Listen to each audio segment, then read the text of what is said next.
Scrappy friends, my name is Paige Evans and welcome to the Discover and Create Layouts class. I am so excited to show you how to create these 4 12 by 12 layouts featuring the Discover and Create collection by my friend Vicki Boutin. First, we'll hand stitch circles using tone-on-tone thread. Then we'll create a grid background of rectangles made with pattern papers and black and white photos. Then we will hand stitch a frame and embellish tone on tone, and then finish with this mixed media layered backed title cut file. I am so excited to show you how to create these. Let's get started. Hello friends, who is ready to do some hand stitching? Me, I am. I'm so excited. So the idea for this layout came from this pattern paper. This is called All Around from the Discover and Create collection by Vicki Boutin. And immediately when I saw these circles, I just knew they had to be hand stitched. So if you purchase the kit, you have thread included in your kit, and this isn't the only layout that we do hand stitching. We also have a stitched frame. That's our 3rd or 4th layout in this class. I can't remember which order, but it's coordinating tone on tone, and some of the colors are slightly different. Like this one's a lot darker than this one, but I will be able to use these 5 different threads to stitch all of these circles. If you didn't purchase the kit, I have links to these DMC threads in the supplies. So first thing, let's trim off the barcode strip. Save it. Cute circles on the back, circles on circles on circles. And then I am actually going to rotate the layout 90 degrees counterclockwise so that it's heaviest on the top left corner and then kind of peters out. So the original placement was like this. I'm just rotating it, but you can choose which direction you want to make it in the end. So then you'll need a foam mat and a paper piercer.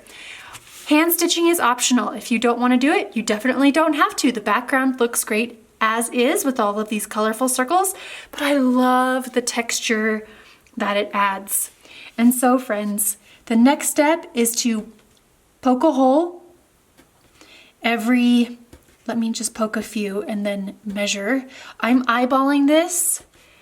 The nice thing about cut files is I can make the spacing 100% evenly spaced, but when I'm embroidering a paper like this, it's all down to the eyeballs. Eyeballing the spacing. So it is about,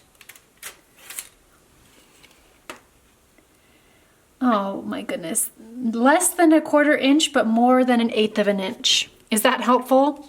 So less than 1/4 inch spacing, but more than 1/8. So that's like 3/16 in between each, and don't measure between each one because it varies. So even poking the holes around each circle is an investment of time. Hand stitching is the technique that takes the absolute longest of any of my favorite techniques. I also love backing cut files. I love repetition made with pattern papers, whether it's punching or origami or cutting my own shapes. But hand stitching, see, even just poking the holes in preparation for hand stitching is an investment of time. And I know that time is a rarity. We all could use more hours in the day, especially to scrapbook, right? But sometimes we have other things. When it gets to a section like this where it's really hard to see, don't worry about it. You know, just go maybe quicker and eyeball it. That's literally all I'm doing is eyeballing the spacing. And if it's not 100% perfect, that's okay. We are doing this with our own 2 hands. We are investing our precious time, our limited hours into this beautiful layout with the hand stitching.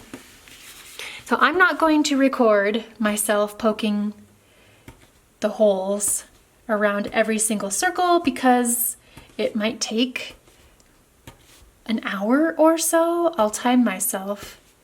Let's see, I started at about 12:15, and when I'm finished poking the holes, I'll let you know how long it's been. So I'll finish poking the holes off camera, sitting at my desk watching Property Brothers, or maybe a true crime episode. I'll catch up on 2020, see if there's anything on there. Or maybe just listen to music, something calming, or rock and roll. I love rock and roll. So I'm just doing the exact same thing around every single circle. Poke the holes. Get them prepped and ready for hand stitching. I will be doing a back stitch around these circles, which if you took the main character energy, and did I do live? Yes. Well, I didn't do a back stitch. Yes, I did. Sorry. I am trying to do 3 things at once. In my main character energy layouts class and the life of the party layouts classes, we did a back stitch. And so that's what we're going to do on this layout as well. A back stitch is a bit faster and uses less thread than a chain stitch. Did I do a chain stitch? I could have sworn I did a chain stitch somewhere. My apologies for not remembering exactly which layout, but we'll do a chain stitch when we hand stitch the frame, which is the 3rd or 4th layout in this series. So friends, continue poking holes all the way around, and I will be back when all of my holes are there. In real time, it's been just about a half hour. But I must confess that some of the time I was messaging with somebody at American Crafts trying to push for my next collection to be a masculine themed collection. So cross your fingers, your toes, your eyes, all the body parts that I can do my very first more masculine themed collection. So that's a half hour since we left off, but I would say it took a little less than a half hour to poke all these holes. And again, here is the direction that I am having my circles go. I had to find my threads. My cat wanted to play with them as I was poking the holes. There is one circle that I did forget right here. Let me punch those holes really quick. Okay, it's so faint, but you know, it's there. And this one will use the pink thread because it's the darker pink circle right here, even though the majority of it is overlapping this blue. Ooh, this is hard to see. Just fake it till you make it. So yeah, I'm going to use the pink, even though the majority is over the orange and the dark blue. If there's any circles I missed, I'm sure I will find them as I'm stitching along. So I forgot to mention I'm wearing a glove because my hands are so sweaty, and so it helps protect the paper, and also when I'm stitching, it helps my fingers not get so sore and numb. So let's demonstrate on one of the smallest circles. For sure, I'm going to finish this off camera. This is one of those layouts where you have homework. So strap on in, buckle up for the ride. I'm getting my garbage can. It's over there. Okay, so to do the back stitch, you want to grab about an arm span, so from arm to arm thread, trim it off, and thread your needle. And I always just use my teeth to get it flat. If you have a needle threader, that works great too. And pull, leaving about a 4 or 5 inch tail.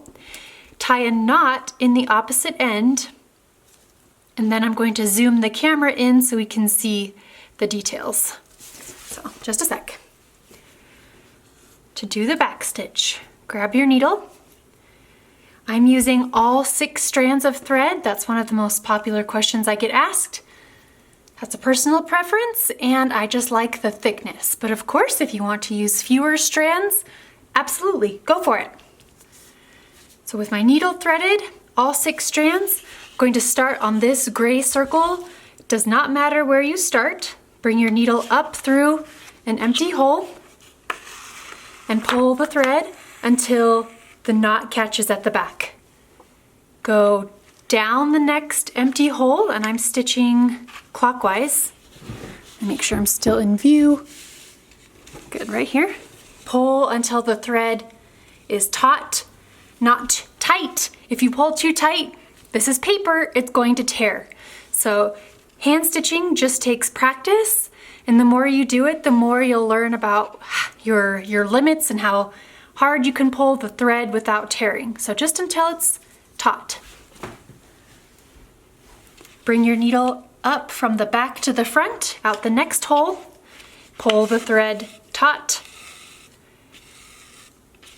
and then go back down through the previous hole. This is why it's called the back stitch, because we're going back. Pull the thread taut. Then from the back to the front, go out the next empty hole and pull the thread taut. Back, down through the previous hole. Pull the thread taut, go out from the back to the front, through the next empty hole, pull the thread taut, and go back down through the previous hole. So, and it's the exact same thing around the entire circle.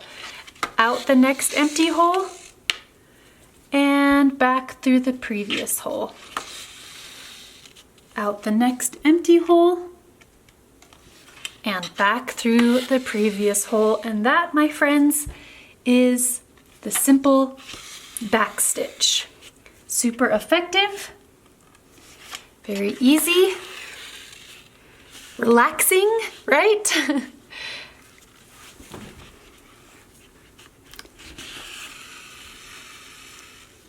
So I will stitch all the way around this circle to show you how to tie it off.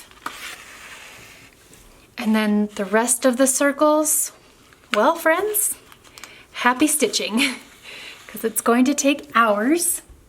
So I will be stitching for the rest of the afternoon, the rest of the day. Hopefully my son doesn't come home from school and require stitches like last Monday. That was traumatic, but he's okay.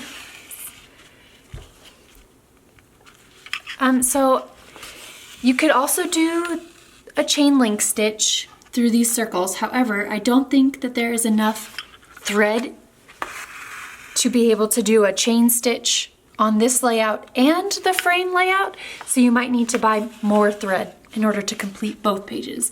But I know for sure, excuse me, you can do a chain stitch through these circles and what did I just say? A back stitch through these circles and a chain stitch through the frame.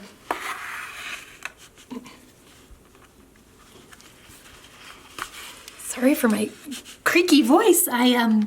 Today's Monday, and so I just did my second Make With Me Monday. I'm trying to go live every Monday to show how to create a layout based on a sketch. And the sketch is based on a previous layout, so it's like back and forth, scrap lifting myself essentially. But yeah, usually when I'm home during the days, I don't talk much. I just listen to Netflix and whatever, so getting stronger voice muscles with the Make With Me lives and recording classes. All fun. Anything to keep scrapbooking alive. Scrappin' is my passion. All right, we're about 3/4 of the way around. And I'm doing my threads tone on tone, so blue on blue, orange on orange-ish.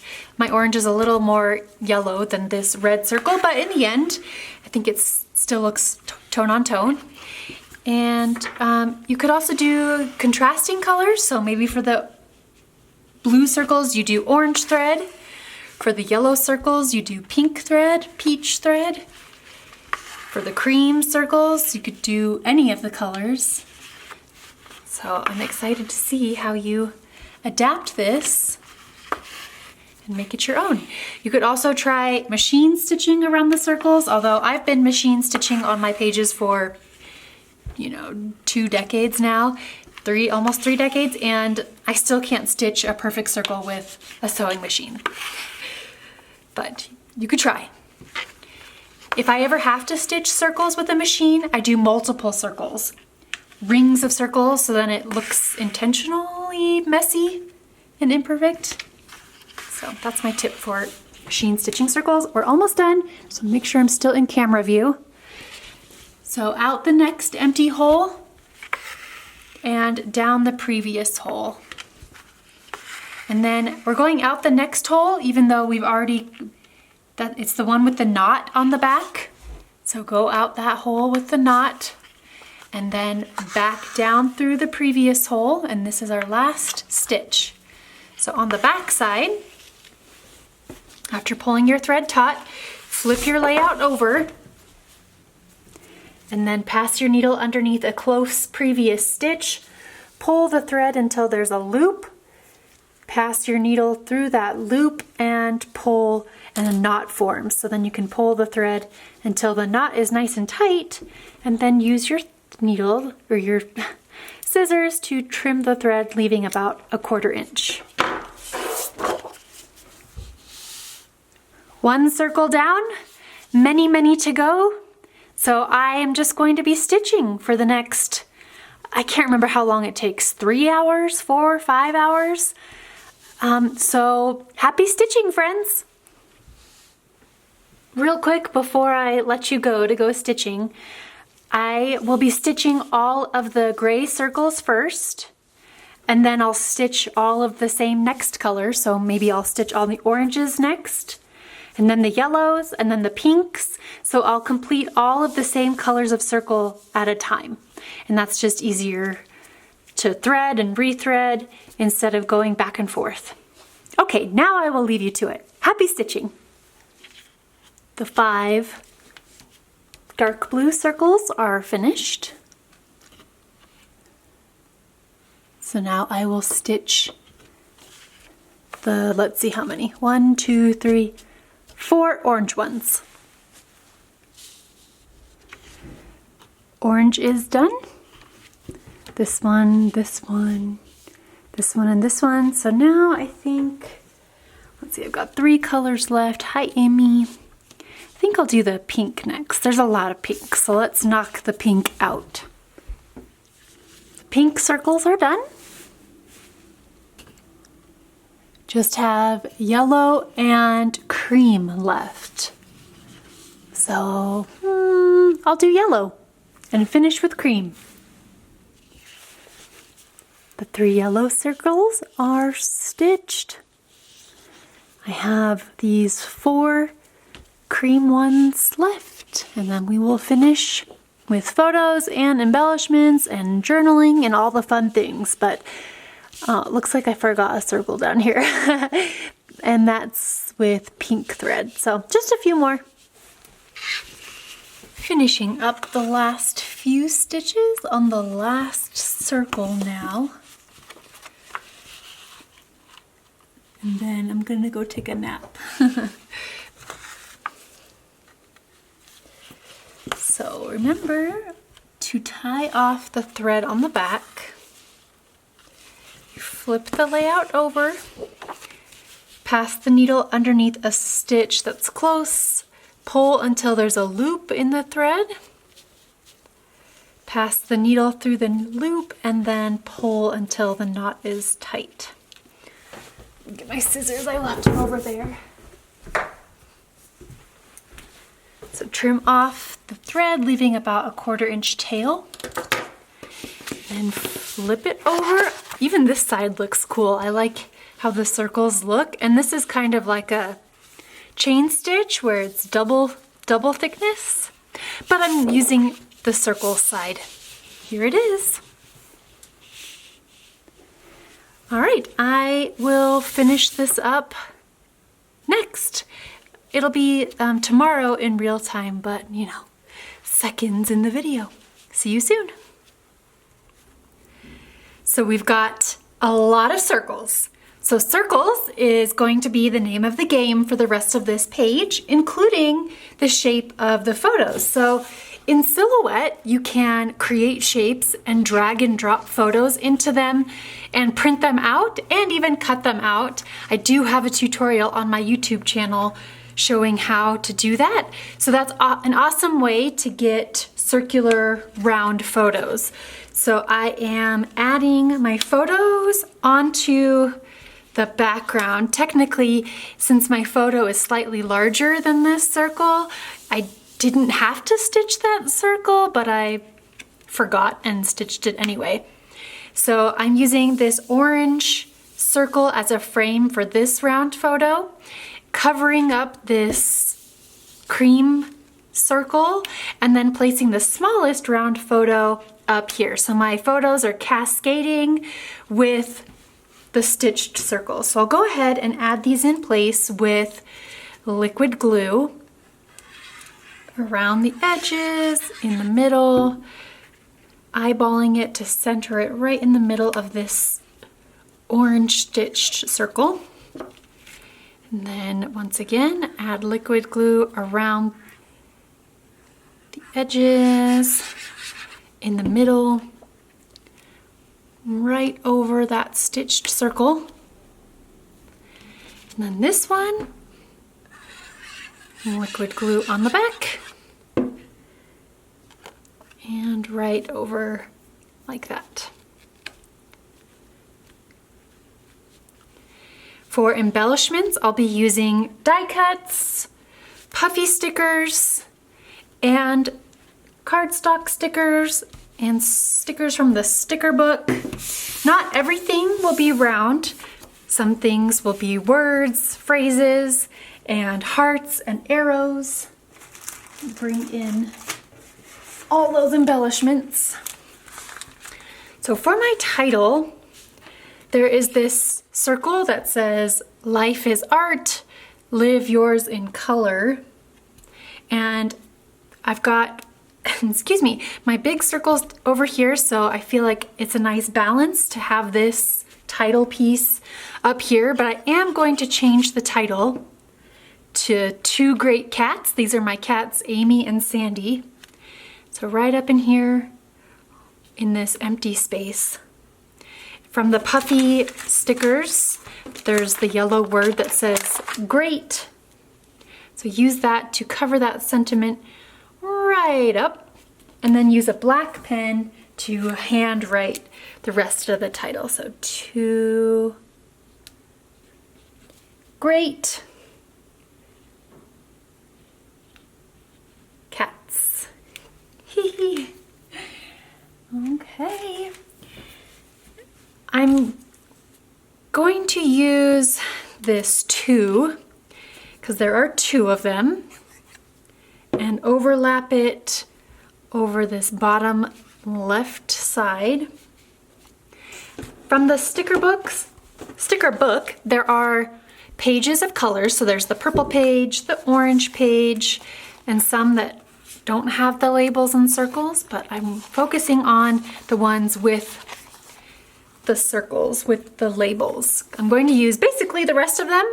So we'll start down here on the bottom left and cascade them up and across. There are these holes that make them tags, but I am going to tuck those tag pieces underneath the photo so they just look like circles. So this one will go underneath the bottom left edge. If it's already dried from the glue, you might just have to peel it up slightly to get underneath. And then the olive green one. So there's a lime green and an olive green. I'm grabbing the olive green one to tuck under the right side. Purple one. Get my button die cuts out of the way. The dark purple one with the little hole tucked up underneath the right hand side. From the orange, up under here, So circles on circles on circles. The cornflower blue one. And we're adding pops of color and more circles for our circular theme. Looks like I have one more purple one. So purple up under here. My photo is already glued, so very carefully peel it up and tuck it underneath. I love those pops of color made from these label stickers. I'm not done. I have these die cuts that I want to add. So there are buttons, and I want to use foam squares to attach them in place. So get your foam squares. Let's flip them over. I have a dark blue, an orange, an olive green, a light pink, and a light blue. So flip them over, add a foam square onto the back of each one. So they're popped up.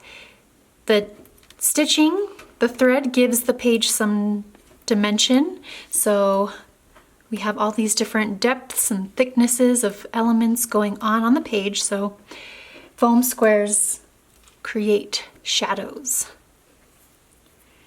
I want to add this green one down here. I'm making an overall rainbow of color, so not doing tone on tone this time. And then just kind of filling in these empty spots with more and more circles, starting with the largest circles first, then the medium circles, and now we're bringing in small circles. So this one all the way down here on the bottom left, and this blue one up here in this pinky peach circle. From the sticker book, I'm looking for a yellow button. So from the yellow and green page, this yellow button for a pop of yellow on the upper right side of this round photo. Let's get this heart on our layout. So it's a die cut, it needs adhesive, and I'm putting this over white space directly at the top of my largest photo, and then topping it with a puffy sticker that says, well, hello there. They were down in the basement with me as I was opening up all of the product boxes for Page Pal 6, which this is. Kind of funny. From the puffy stickers as well, got quite a few different things happening across the page. So let's start with colorful dots. We're gonna sprinkle these tiniest of circles across the page, starting with a purple and a dark blue. So I'm grabbing them and adding them to the layout so you can follow along. A blue, then yellow,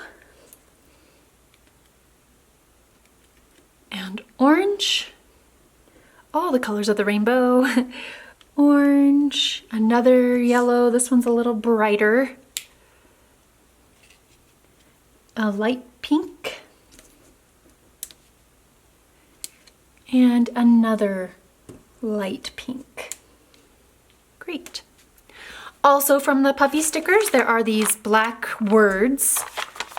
So I want one that says funny to go in the green circle. So I'm going to use 3 of these to create a visual triangle. So here's one. This one says joyous, so I'm trying to use words that kind of can go along with cats. Oh look, I forgot a circle. See, playing Where's Waldo. So here is this lime green circle. Tuck this one up underneath the title and then put the joyous on top. Perfect. One more that says here over on this circle. So we've created this visual triangle of these black words, puffy stickers. Some additional elements from the puffy stickers, arrows. So let me make sure I get the same shape as my sample. So up here, above Fresh Start, is this swirly arrow, and I'm placing that at the top of my title, and we'll frame it with one of the black and white mini puffy heart stickers down at the bottom. Two great cats. Another little arrow. So this one, it's actually not the exact same.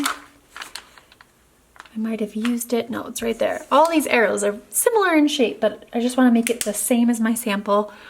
So this little arrow on this blue label,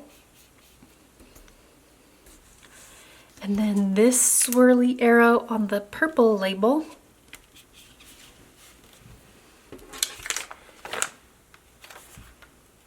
This swirly arrow next to the here, it's pointing to Amy hiding amongst all of these boxes. So strategic placement of the arrows to point out things. And then, where did that other arrow go? Right here, the arrow, the blue, periwinkle blue one. Well, hello there.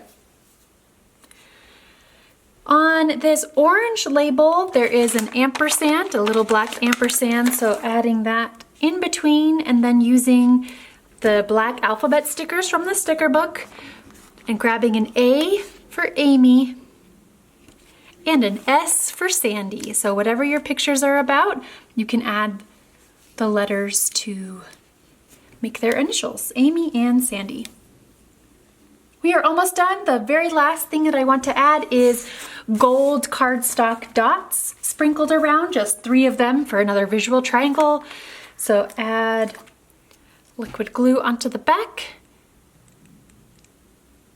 and we'll place one in this open section, and then one in this cream section, and one more up at the top right in this cream section, sprinkled around for a visual triangle for a little sparkle and shine. I do have one open circle right here that I will write my journaling in. So I have a black pen, going to carefully draw my lines. 1, 2, 3, 4, and 5. If hand drawing these journaling lines freaks you out a little bit, you can use printed journaling strips as well. Let me just draw one more line. That's nice and balanced. Great. And this page is finished. So let's talk about additional things that you could do. You could splatter white and or black acrylic paint on top for another unifying layer. There are still gold dots and other round embellishments throughout this collection that you could add onto the background. And what else? You could add pattern paper circles mixed throughout using circle punches. And I love how this layout turned out. Lots and lots of circles on circles on circles, and of course the subject matter. It's no secret that I love my cats so much. So, okay, let's begin the second page. Our second page begins with this beautiful blue striped background. It is the B-side of this Painterly Brushstrokes paper, which is super cute. Have to buy another sheet to use this paintbrush side. So first, let's trim off the barcode strip, and it has those paint brushes on the other side, so save that for a rainy day. And then this will be our background. So this page features a grid of rectangles. So we need to get our grids first. All of these are going to be cut to, let me get my photos out because they're the exact same size, 2.5 by 1.5. So we need to make 1, 2, 3, 4, 5, 6, 7, 8, 9, 10, 11, 12, 13, 14, 15, 16 2.5 by 1.5 inch rectangles. So first, let's grab the pink polka dot. We'll do the 1.5 side first. So 1.5 by 2.5. From the B side, or I guess this is the B side, the A side is this one, but I want one of these teal text portions, so trimming that. Let's see, the easiest way to just get a little section, 1.5 by 2. I'm just being tricky to try and have full blocks of paper still. So 1.5 by 2.5 from this teal script section. From this wallpapery design, I want both sides. So if we do a 1.5 piece and 2.5, I don't think this last piece is big enough. Nope, I have to trim one more. So there's the wallpaper side and then the blue floral side. 1.5 by 2.5. This one's a little darker. Sometimes I can be tricky about where I want the pattern showing, so just trim it down until you get the exact pattern that you want. I like this darker blue. It's very subtle darker blue and a lighter blue. And that's both sides of this paper. Then from the olive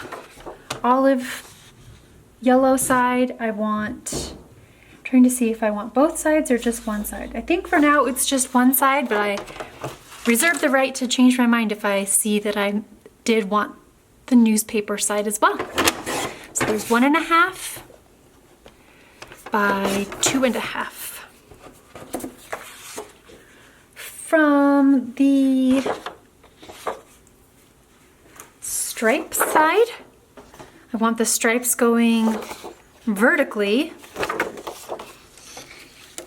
So we'll do 1.5. Well, you know what? Let's see. I want these leaves first. So 1.5 and then 2.5. But let me get a section with some orange, yellow, and blue. So 1.5 by 2.5. And now I get all these colors. And then from this side, if we want vertical stripes, line it up this way, then 1.5 by 2.5. Okay, done with that paper. From this geometric gray side, I want a rectangle from both sides, so we'll go 1.5. And then we'll see if I've got enough for both pieces. It looks like I do. Awesome. The other side is an orange and black floral. So let me flip it over and see which side I prefer. I like this side better. It's got more colors, so we'll use this side for the floral and this side for the gray geometric. From this paper, I want a few different sections. I want a section from this newspaper, I want a section from this yellow, and I want a section from the B side. So first, let's cut a newspaper portion. Antique newspaper. So there's 1.5 by 2.5. And then from this section, we'll just go ahead and trim. Let me see. I want the yellow to be first, like my sample. So we'll do 1.5, and then this side 2.5. And then can't forget about the blue floral side. So one more with the flowers orientated or going up and down. 1.5 by 2.5. Used up that paper pretty good. And now these orange medallions. I just want the orange side. So we'll do Actually, let me cut it from this side, because I've already got a little section from the opposite end, and I'm just trying not to waste paper. 1.5 by 2.5. So doesn't matter where you cut it from. And then this last one I'm a little nervous about because I want one from both sides, but I know that I need to use these flowers in places. So first I'll cut a section from here. So 2.5.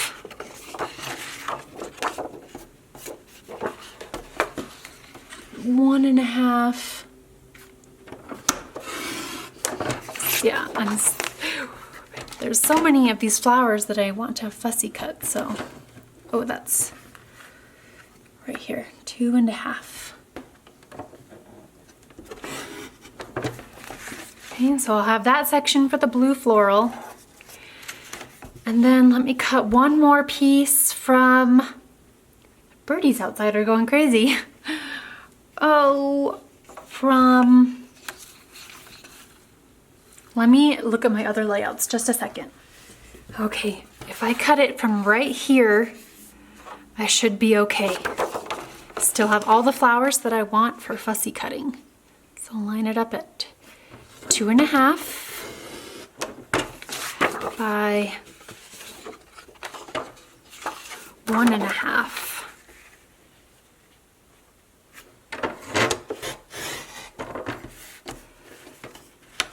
Okay, and I think there's one more that I want, and it's going to be from this die cut, so it's a notepad.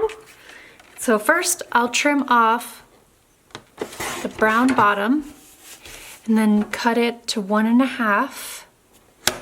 Actually, let's go this way. I'm not sure where 1.5 is on the opposite side, so let me rotate it here.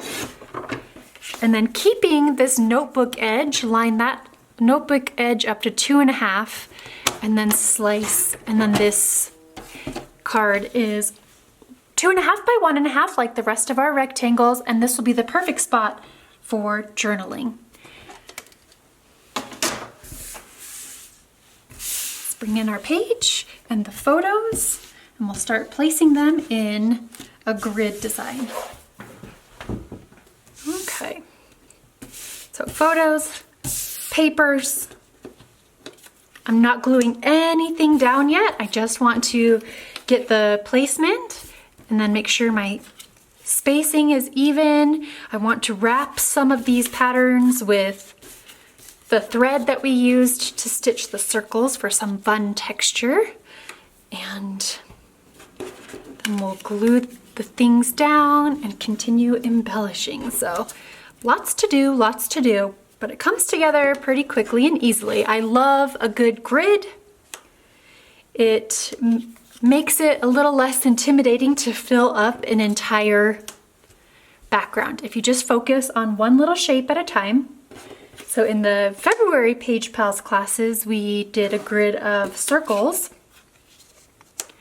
in my very first Make With Me Monday. So if you follow along, we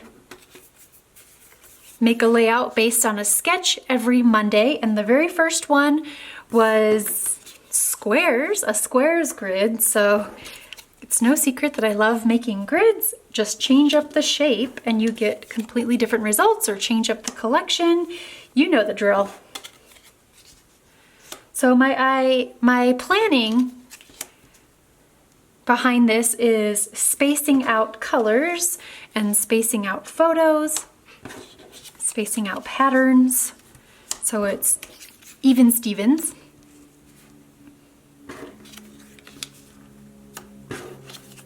Look at that.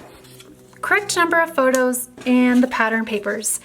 So I have 1, 2, 3, 4, 5, 6, 7, 8 photos on this layout, which is probably a record. Sometimes I make 2-page spreads and have a lot of photos going across them. So you can see I have a lot of light blues, so I tried scattering those. I could even move these around so they're even more balanced. we'll just keep it like this because I think in the end with the embellishments it looks great. And I also converted all of my photos to black and white to minimize the colors.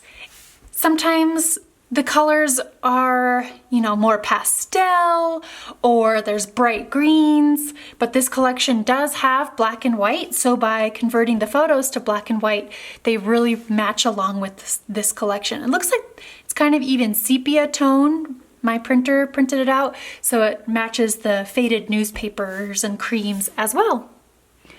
So before gluing everything down, I want to wrap the papers with threads. Always optional. Basically every step of everything I do is optional. But I just want to be sure not to use too much thread because for our next page we are using a lot of thread to do hand stitching. So grab the pink thread, and I have even just a little left over from the previous page. So I'll probably add more, but you can use tape or liquid glue because tape probably will fade over time and maybe even, what am I trying to say? Like the acids could change the colors, and then wrap the thread around. So I don't have enough to continue, so let me glue this onto the back.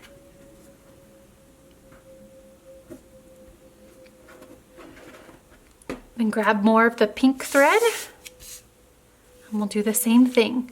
So glue a little piece onto the back.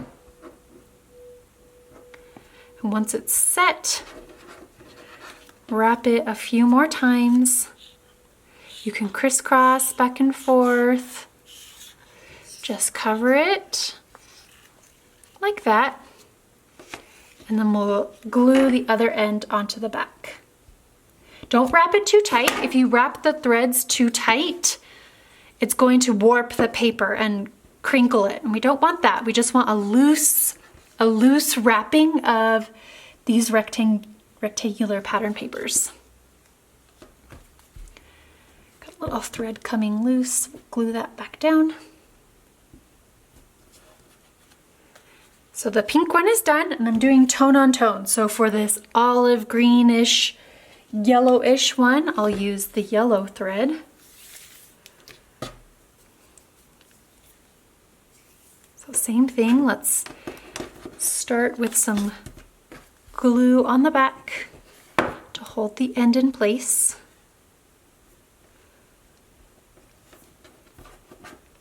And then start wrapping. So straight, I'm just doing a very loose wrap. That's 4, 5, 6, 7, 8, 9, 10, 11. I've wrapped it 11 times around. Let me trim first before I glue. And this should be enough thread left over to do our stitched frame layout next.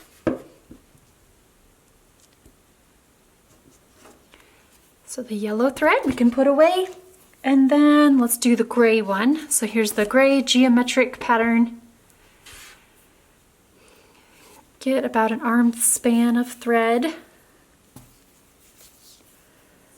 And then glue one end onto the back. You could also use washi tape.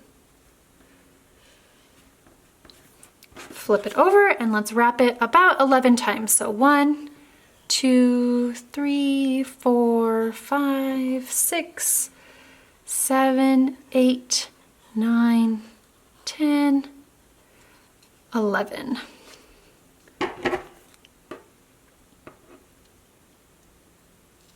Trim off the end and then we'll glue it in place. These scissors aren't the sharpest. Aren't the sharpest tool in the box. Glue this end down. Great. You could always adjust the threads too to make them spaced more even, if you prefer. Next, orange. So I'm done with the gray thread. Let's do the exact same thing. Flip it over, glue the end down.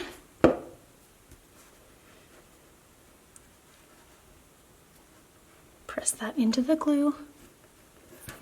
Flip it over and then, wrap it about 11 or 12 times. So 1, 2, 3, 4, 5, 6, 7, 8, 9, 10, 11, let's do 12. Trim the end.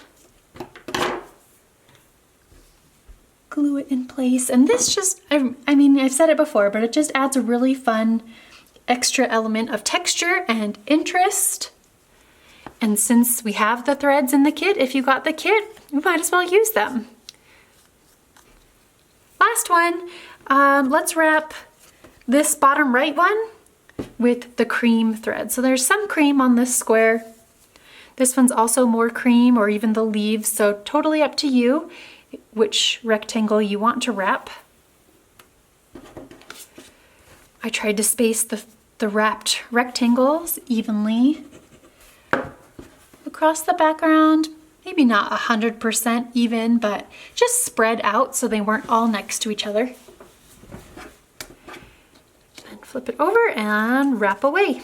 So 1, 2, 3, 4, 5, 6, 7, 8, 9, 10, 11, and 12.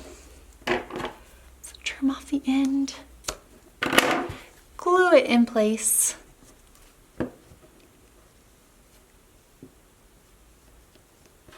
And our 5 rectangles are wrapped.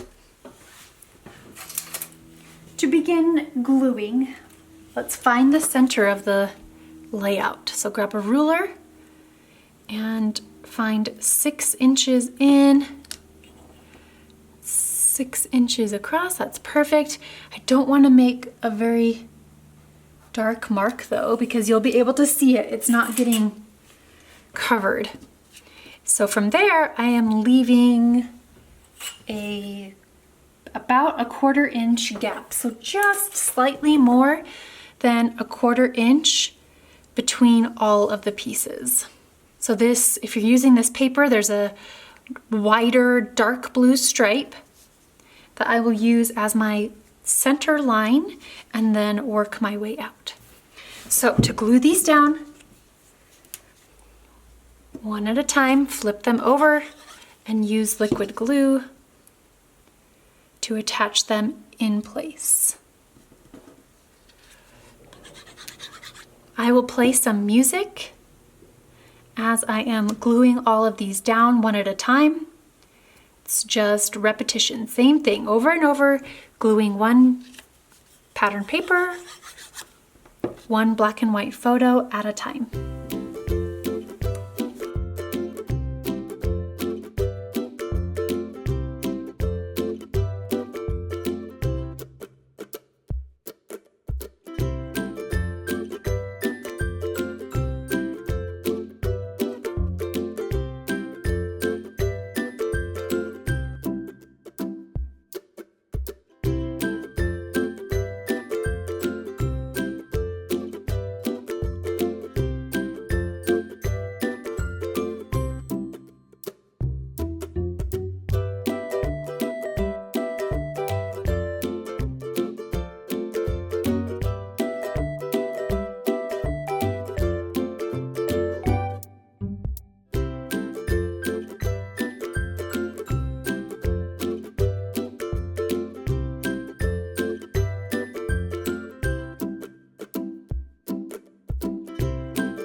Gluing our last 2 rectangles now. One is a photo and one is a mint polka dot rectangle. And you can see the spacing around the outer edge is slightly larger than the spacing in between the papers and the photos. And I like that. It gives a nice area of breathing room around the entire page.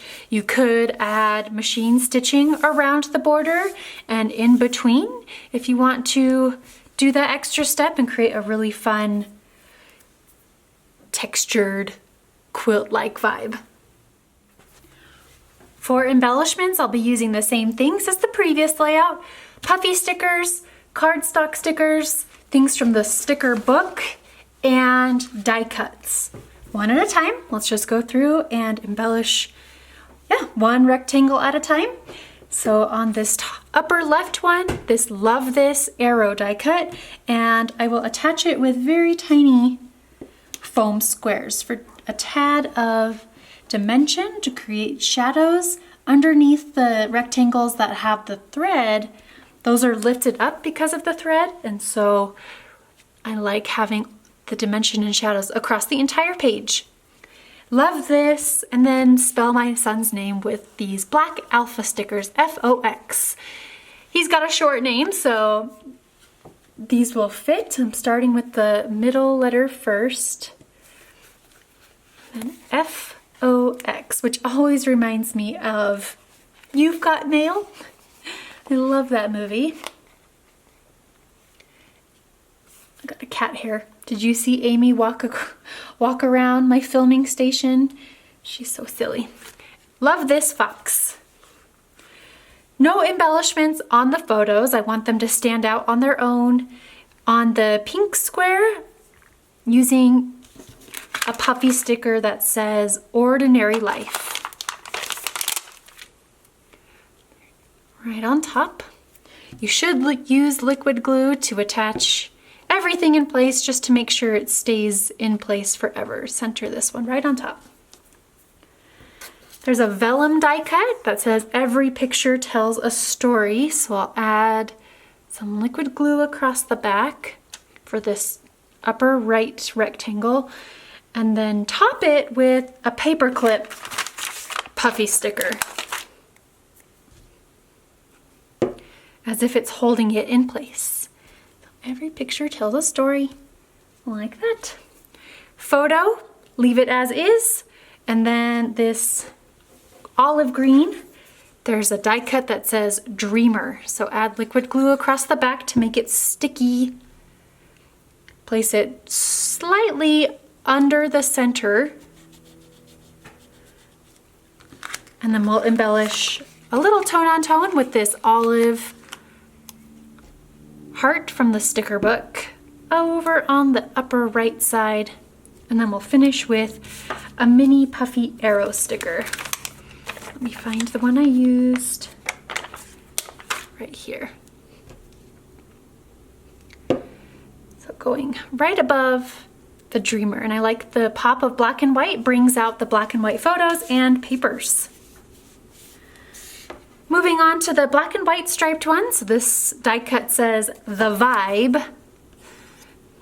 Kids these days, they're so funny with the words they use. So this one will go across the bottom so that above it I can add another die cut that says All About. All About the Vibe.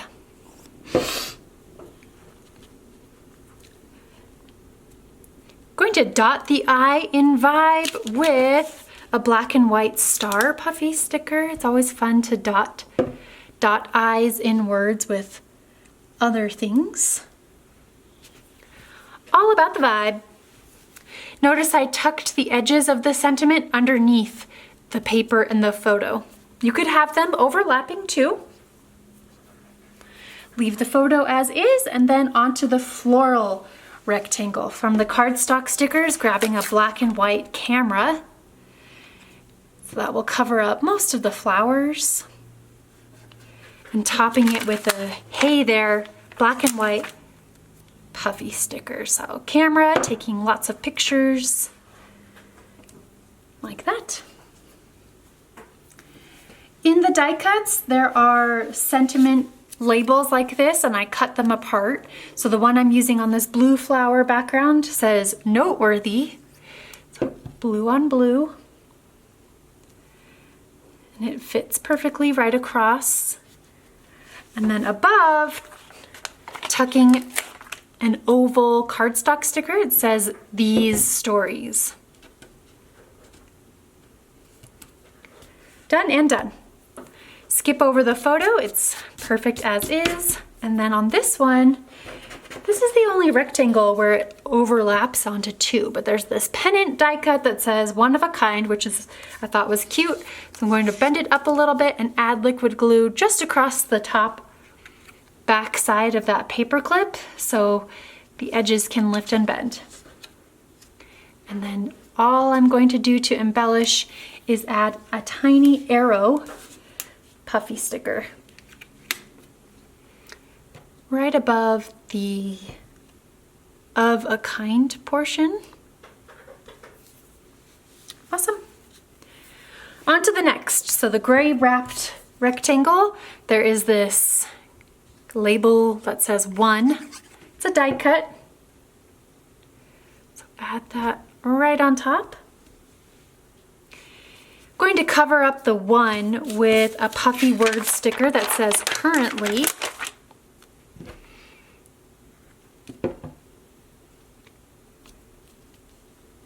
Center that a little more. There we go. And add an arrow. There's always room for these teeny tiny arrows and stars and hearts. And it's a unifying icon, so it ties the entire page together. Skip over the photo. This is the journaling spot. So I'm using a black pen to once again hand draw my journaling lines, which is a little scary to do, but take your time and concentrate. Mine are very wonky. You could also do printed journaling strips. Over here, I want a cardstock sticker that says "Making Things." Fox is always making YouTube videos. He wants to be a video game designer when he grows up, and I say, awesome.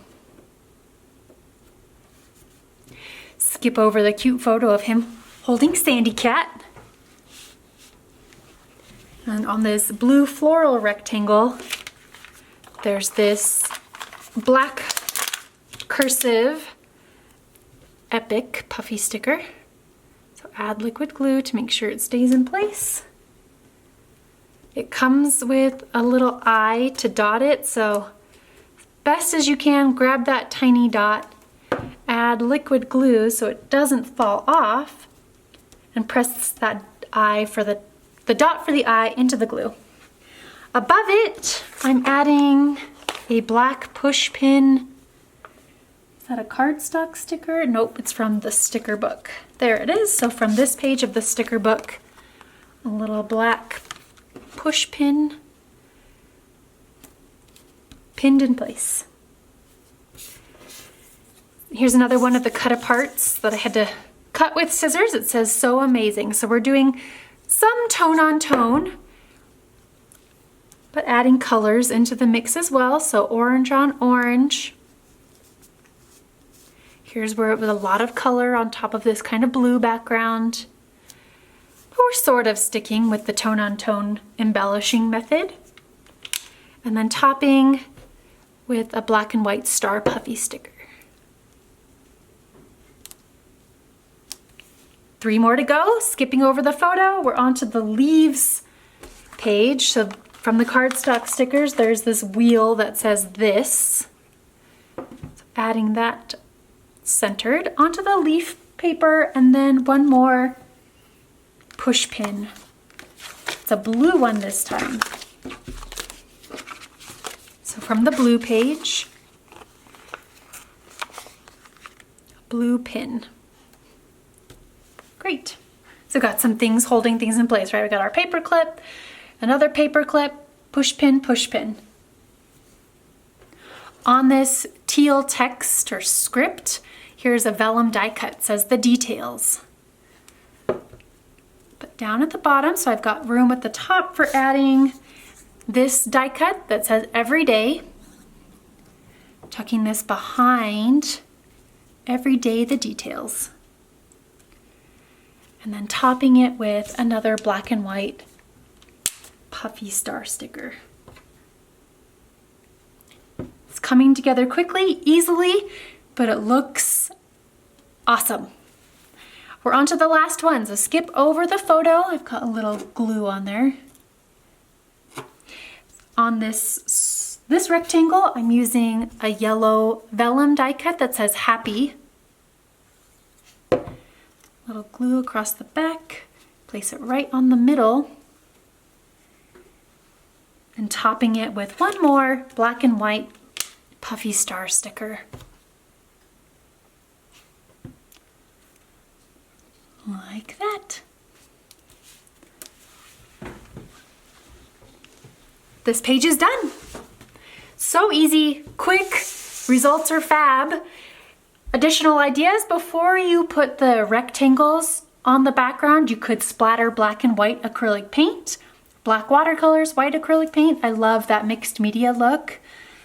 You could, we talked about this, just change the shape. So use squares instead of rectangles, use hexagons, use stars, and then place them in a grid and embellish tone on tone to create a fun and dynamic page.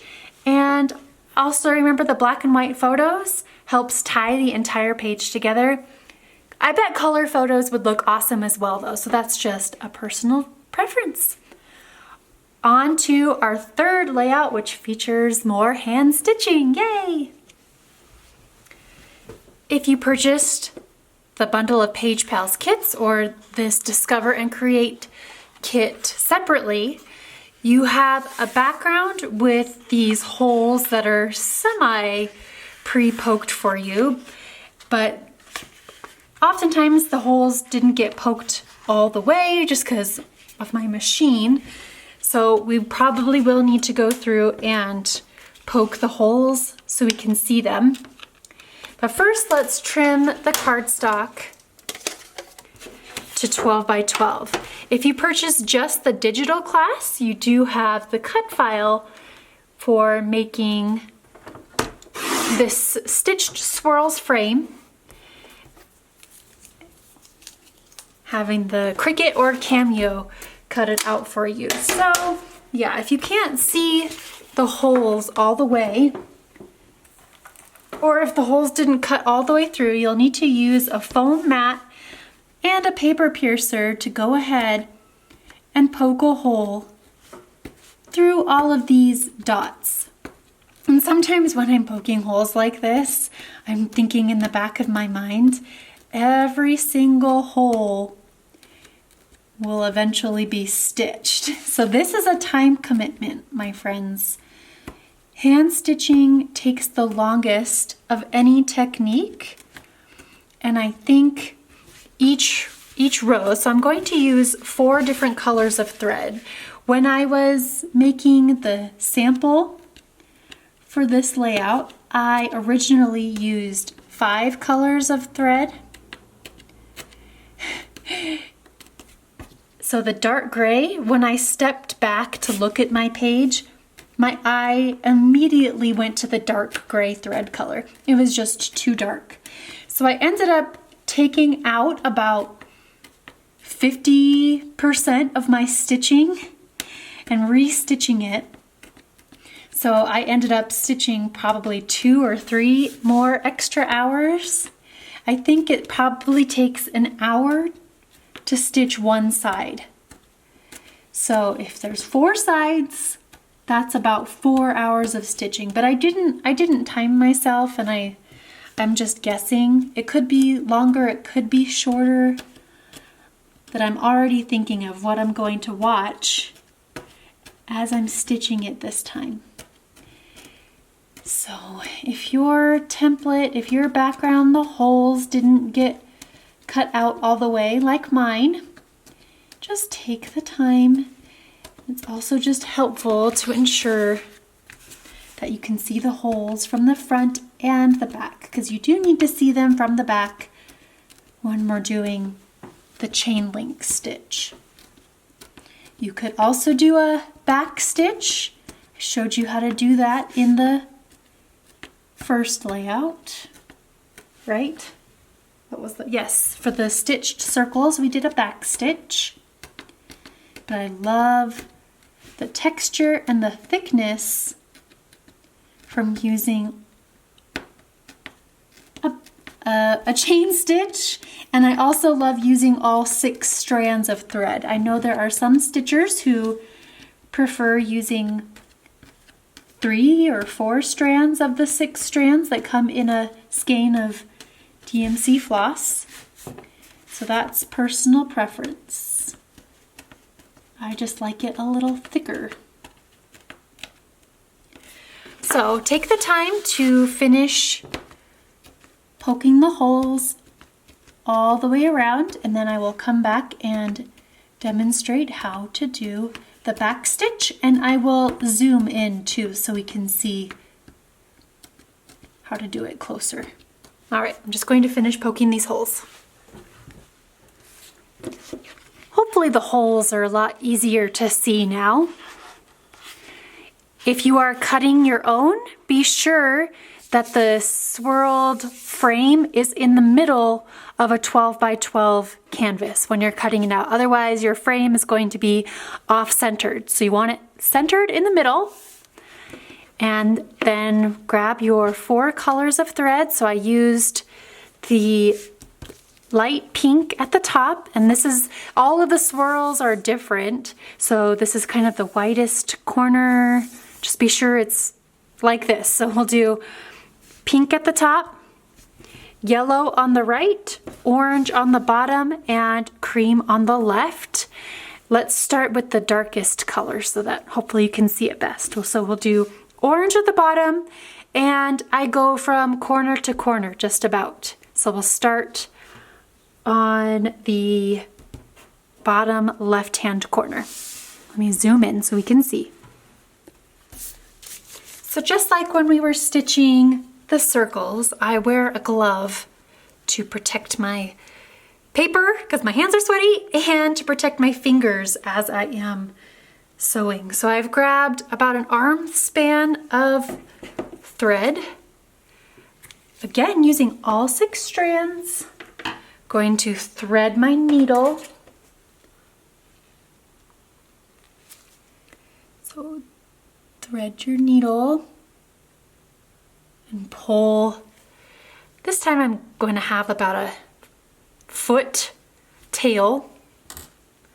Tie a knot at the opposite end. Okay, now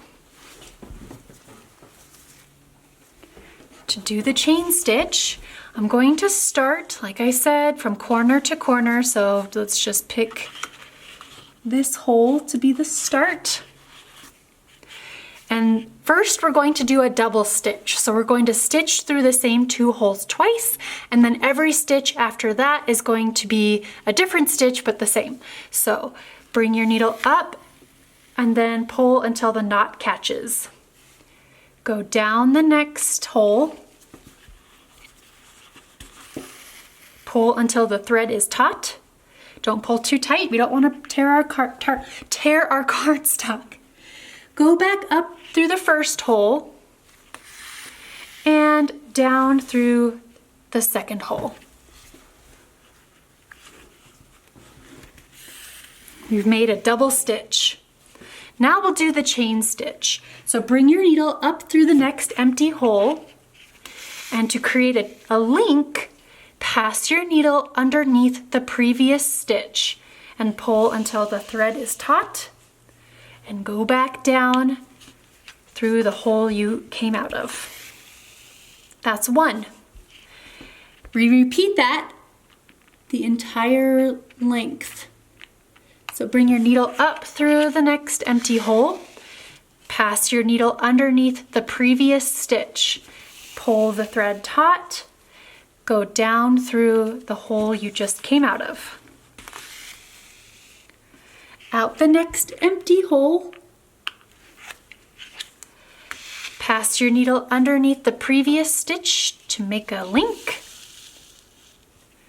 and down through the previous hole. Up and out the next empty hole, pass your needle underneath the previous stitch, pull the thread taut, and down. I am going to continue stitching. This is the chain stitch until I run out of thread, and then I will come back and show you how to add more thread. Same thing, up, pass your needle underneath, go back down. Go out the next empty hole, pull it taut, pass it underneath, pull it taut, go back down.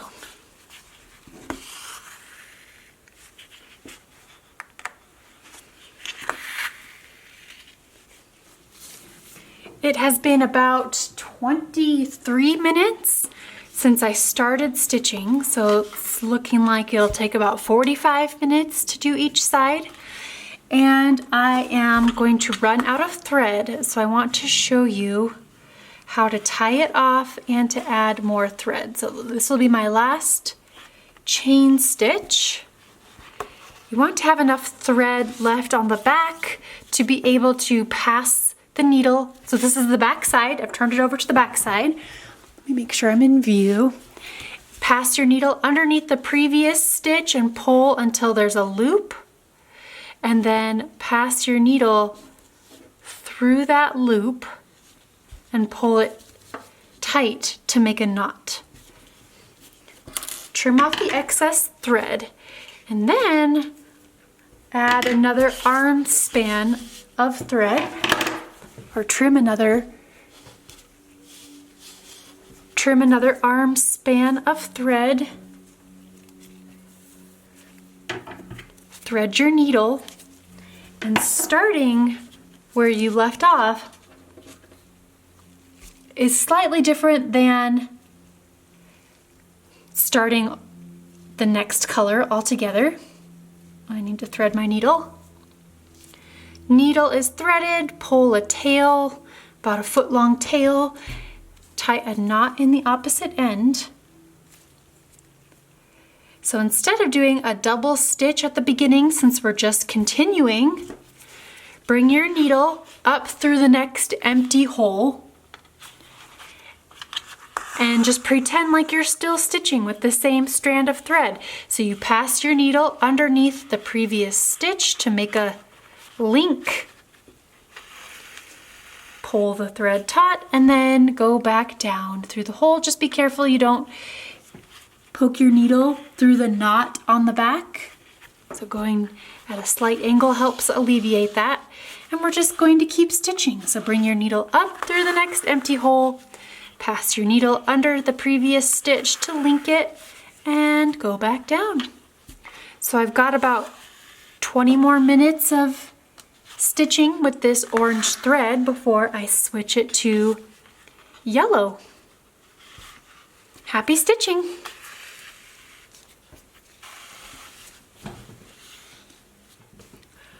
At this point, I think I'm going to do one more stitch. So if I bring my needle up from the corner to about a 45-degree angle so I can split the sides into 4 equal sections. So just one more stitch. Flip it over to the back.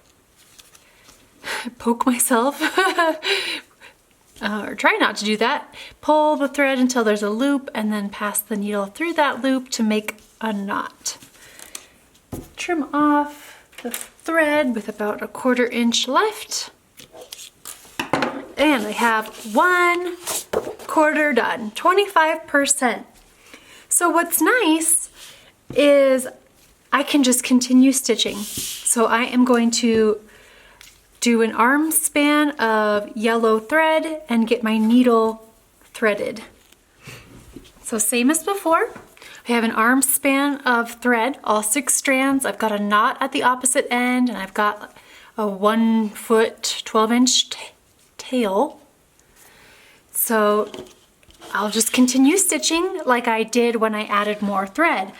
So I'm not going to do the double stitch like I did at the very beginning. I'm just going to bring my needle up through the next empty hole, pull until the knot catches, pass the needle underneath the previous stitch to do the link, pull it taut, and then go back down through the hole I just came out of.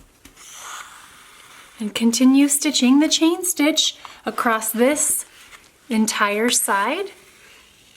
And it's about 45 minutes to an hour to stitch each section, each side of the frame.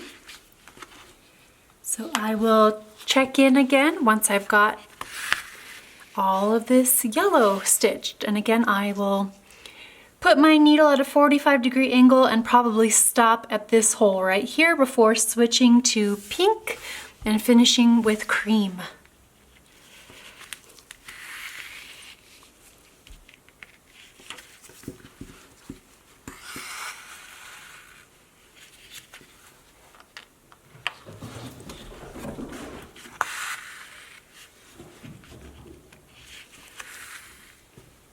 Checking in for a progress report. Orange is done. Yellow is done. Got my pink thread ready to go. So up this hole until I catch the knot. Pass it underneath that yellow stitch. Go back down through that hole. Be sure to avoid piercing through the knot of the pink thread. And there's my first chain stitch with the pink. Bring my needle up through the next empty hole, pass it underneath the previous stitch.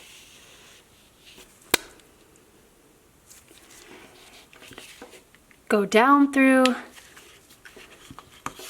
the hole and keep on going. I'm on the last couple stitches. Been working on this for about 4 hours, you know, had some lunch, checked emails, so, you know, a bit longer, but right about what I said. 4 hours of stitching, a little more, a little less. And so once we get to the, I'll make my tail so I don't lose my thread. Pull it through a little more. So going underneath the previous stitch, back down, and when we get to this very last stitch, you're not going up an empty hole, it's a hole you've already stitched through, the very, very first one, and then bring your needle, same, pass it underneath the previous stitch, and go back down. And then on the back side, flip it over. Same thing you've been doing when you tie off your threads, so pull it through until there's a loop. Then pass your needle, my loop got a little wonky, but pass your needle through the loop and pull the knot, and then trim off, leaving about a 1/4 inch. Friends, my frame is stitched. Here's what it looks like before we add our finishing touches. Hello again. In real time, it is the next morning, and I think today is going to be my last day of filming for Page Pal 6. Just to give you an idea of like the process, I ordered supplies back in November. They arrived in December. I created the projects in January. Put all the kits together in January as well, released them, when did I release them? In February. So actually I put the kits together in February, released the kits in February, and have been filming all throughout February, and today is March 6th. So I am very, very excited, hello Amy, to wrap up Page Pal 6 and start working on Page Pal 7 very soon. So excuse me, excuse me. It is time to add our photo and embellishment. So using the same supplies that we've used on the previous 2 layouts from the sticker book, the cardstock stickers, the puffy stickers and die cuts. So I have a 4x6 photo, slightly larger than I usually use. And this is going to go right in the middle with just a little glue on the back middle so that I can tuck things underneath. I have a lot that I want to add underneath, so before it dries, going to see if it's even. So just under 4, just over 4, so we'll move it over. Oh my goodness, Amy, you need to scurry. So just about 4, just about 4, 3 1/4, 3 1/2. So let's move it up a tad. So just over 3. Oh, maybe that was the wrong direction. 3, just under 3 1/2, 3 1/2, perfect. So there it's centered. And going to tuck just a bunch of die cuts underneath. So I'm trying to stick with this color scheme, but you know, if pops of other colors happen to come in, I'm okay with that. So this was a picture of Jane taken at her parent-teacher conference. So I'm trying to stick with school supply themes and happy sentiments and such. But then of course flowers and flowers too. So this Something Good in the peach and cream. I'm going to tuck this right up underneath the photo so you can still see some of the pink. And then a pink ruler, which is so fun. Perfect for this school theme. So I want to tuck this one underneath, centered. Maybe I should have done the ruler first. Do the ruler and then add the tab. Just want to nudge things until I get the right placement. Have this one almost touching the stitching at the top. There we go. And then, let's see here. Sorry, doing this live. You're seeing all my mistakes. I want the ruler to be even on both sides. See, sometimes this is why I place all my things first before gluing them down. Now I need more glue. So let's do a better job of this page. So first, tuck the ruler underneath, have it almost touching the pink thread at the top, and have an even amount of ruler on either side. Then take the label and tuck the label up underneath the photo with some of the pink edge still showing. There we go. That's a lot easier.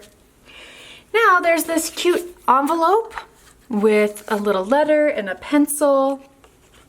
So tucking this under the top right side. So just a bit of the eraser, some of the notebook paper is sticking out. And then here is a little flower die cut that I want to place on top. And this is bringing out some of the darker colors of the embellishments and the photo. Here is a journaling spot with a paper clip, and I want this notebook edge in the paper clip to be on the right side, so I am going to trim off the part that says down to the details, and you can use this elsewhere. Ruffle up that fun notebook edge, add liquid glue on the back, and then tuck it right underneath the photo.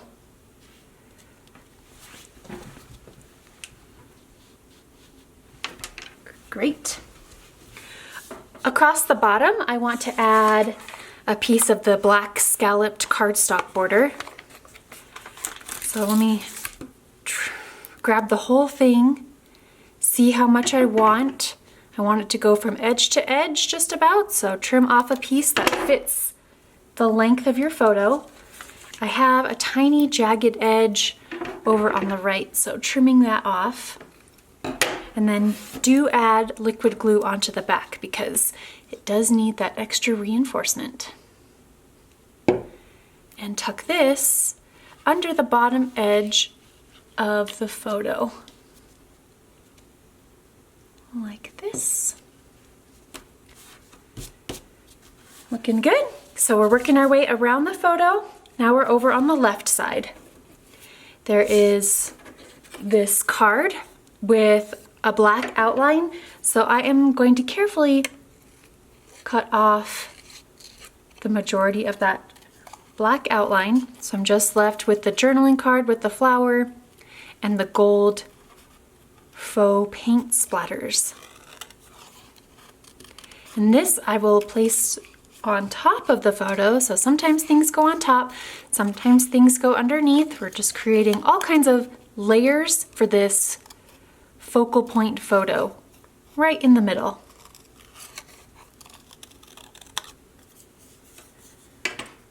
So this one, again, you can ruffle up the notebook edges, add liquid glue, and then this is going over this empty space on the bottom left corner of my photo. And this is actually where I'm writing journaling. So I have my black journaling pen and drawing a few lines at the empty part of this photo, or journaling spot. And that's where I can write my journaling. Sorry, getting a little tongue-tied. Here is a paperclip banner. It says the star of the show. So just like the previous layout where we used one of these paperclip pennants, fold up the pennant, add liquid glue just across the top back side where the paperclip is, and then I'm overlapping this right over onto the photo. Star of the show. So now I've got my photo, my journaling, my title, and embellishments. So I want to jazz up the stitching around the edge, the frame, and we're going to do that mostly tone on tone. First, we'll start with the die cuts. So here is a off-white flower. So that will go on the off-white cream section. These orangish red mushrooms down here over the orange. This time I'm not gluing anything in place. I want to figure out where I want things first before making it a permanent decision. So here is a pink and purple moth. Kind of a greenish acorn, but I will consider it yellow. A pink and yellow moth.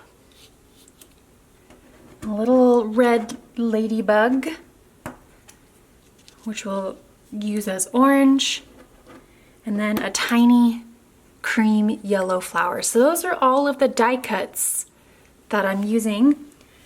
From the puffy stickers, I'm using a few. So there's one that says Your Heart, a pink one, so it will go in the pink section. One that says Just Another Day, and it has some yellow, so that will go in the yellow section.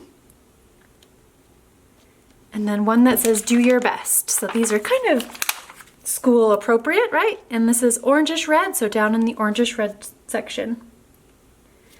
There are a couple paper clips, puffy stickers, so those are perfect for school. So here's a yellow one, and I know it is yellow, but I actually put it over on the cream. I didn't find as many cream embellishments that went along with this theme. So not always tone on tone, but we fake it till we make it. Here is an orange paper clip. So put the orange one down here. And I think that's all the puffy stickers that I used. From that floral paper that we've been saving for so long, ever since the mini albums, this pink flower right here I want. Now rather than just snipping right through other flowers, I'm going to carefully cut in between, because the rest of these flowers, well, many of them, I want to use on our fourth and final layout using the Discover and Create collection. So carefully, I'm not fussy cutting it right now. Right now I'm cutting around the flower, so it'll be a lot easier to trim down and saving all of these other flowers. So now that I have this flower cut out, I can cut along the black outline to fussy cut it out. That paper has so many beautiful florals and leaves. So using there's two from this paper, one from another floral paper on this layout, and then a bunch more for the fourth layout. So if fussy cutting isn't your jam, you can always just not use this flower, or maybe there's a flower in the die cuts, although I've probably used all of the flowers at this point because I don't know if you know this, but I love flowers. Or a different icon. So you don't have to do fussy cutting. There's always creative solutions to make it work for you. This large flower is going right here on the top right corner. And there is one more flower from this paper that I want.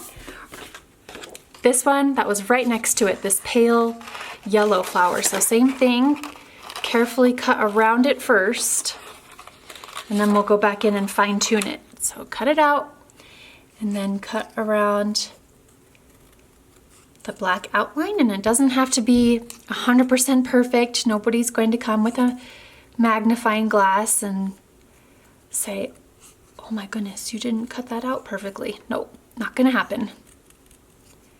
So just cut around the flower, and then this pale yellow one will go on the opposite corner. One more pattern paper from which to cut a flower. So this one right here, I want a solid darker orange. So from this one right here, let's loosely cut around it and then fine tune. So this one I'm leaving a tad of a border, so it looks more like a die cut rather than a sticker or fussy cutting. Although die cuts come with white borders, without white borders. So just personal preference whether you want to have the white border or not. I think it's a little thick over on this side of the flowers. Let me trim it down even more. And then this little orange flower will go in this corner. Okay, on to the sticker book.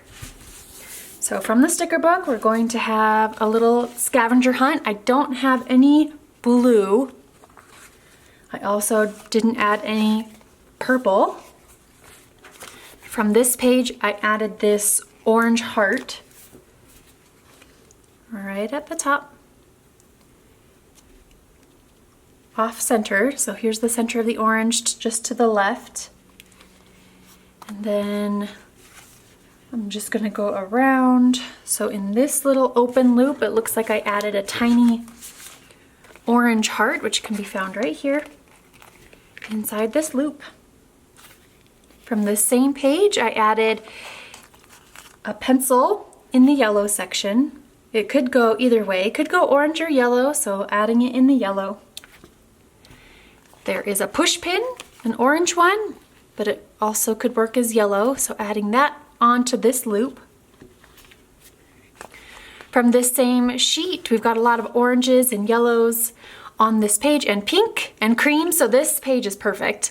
So there's this tiny peach, very light pink heart, adding it into the loop right here. There is a light pink label, so adding this onto the cream section. So again, not very many cream things that were fitting for this school themed, but we make it work. So this very light pink goes over the cream, and I will stamp the date on that afterwards. And then a feather. Jane loves birds, so this is my nod to her love for birds. Also over the cream. It's got cream and pink, so it works. From the cardstock stickers, this orange word says dream, and I added it into this loop. I think that's all the embellishments I added. Look how quickly that came together once the stitching was finished.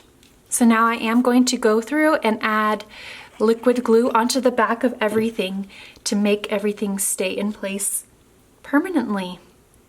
So embellishing tone on tone is probably my favorite way of embellishing. It's so fun to just go through the supplies that you're using, pick and pull things that match your theme, that go along, enhance the story, and then the page comes together so quickly,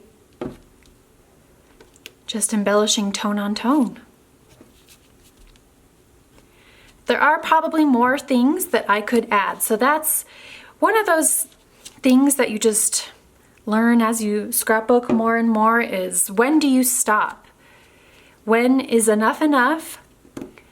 When, you know, is it balanced enough? So I could probably still add a few more things, especially things like enamel dots or these little tiny puffy dot stickers. But there does come a point where you say, this looks good. I'm calling it done. I love the way it looks. So, but it's always a matter of personal preference, you know? Sometimes less is more, sometimes more is more. This is actually probably one of my more simple pages because there's a lot of white space. I don't typically have a lot of white space on my pages. I fill it with lots and lots and lots of pattern paper. But hand stitching is the main focal point of this page. So I want the hand stitching to be the star of the show, and it's even hard a little bit to cover up so much of it with these embellishments. So yeah, but I love this swirl frame. I love the texture that it adds. I love these soft colors and how it can be used for any occasion. So you have access to the cut file now. If you don't have an electronic cutting machine, you could always reach out to me about purchasing one. Not a machine, but a background that's pre-cut for you. The holes are pre-cut. But again, you might have to punch the holes so you can see them, as we did in the beginning of this layout. So by switching the colors of the thread, so what if you used reds and greens? You could make this a page about Christmas. What if you did natural colors? It could be, or like earth tones, it could be a layout about camping. You could also do a different kind of stitch. What if you did a running stitch, which you just go up, like up, down, up, down, up, down, up, down. And then it could be about bees or bugs or insects, so a page for a little boy. Or my daughter really, well, she doesn't like bees, but she's fascinated by them at the same time, so it doesn't have to be about little boys, it could be for little girls too, whatever. So yeah, now that you have access to this cut file, you can stitch to your heart's content as many swirled frames as you like. Oh. Done. Another thing you could do is splatter tone on tone watercolors. So light pink, I would do these splatters before adding embellishments. So splatter light pink, splatter yellow, splatter orange, splatter some cream, and even black watercolors to tie in some of that black happening around the page. This layout is done. Let's move on to our fourth and final layout for the Discover and Create collection, and it's also my very last project for Page Pal 6 if you've taken all of the classes. Let's get started on that one. This last page begins with a mint cardstock background, and this page is going to feature a backed title cut file, some fussy cutting, some mixed media, the works. Before we back the cut file, I do want to fussy cut the flowers that we'll need. So we will need this white flower without the green leaves. So I'm cutting around this white flower. Also going to need some of these purple berries, so just be careful not to chop those off. Okay, so this white flower, this smaller white flower,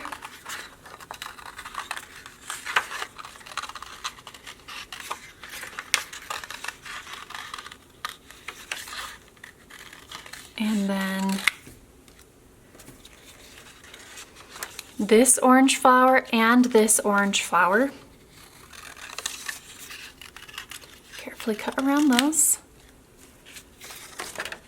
Without the leaves, don't need the leaves, but I'm also not cutting into other leafy elements. Also, this blue flower.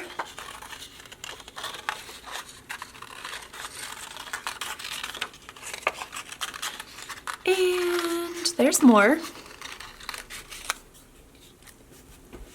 Also, this light pink flower.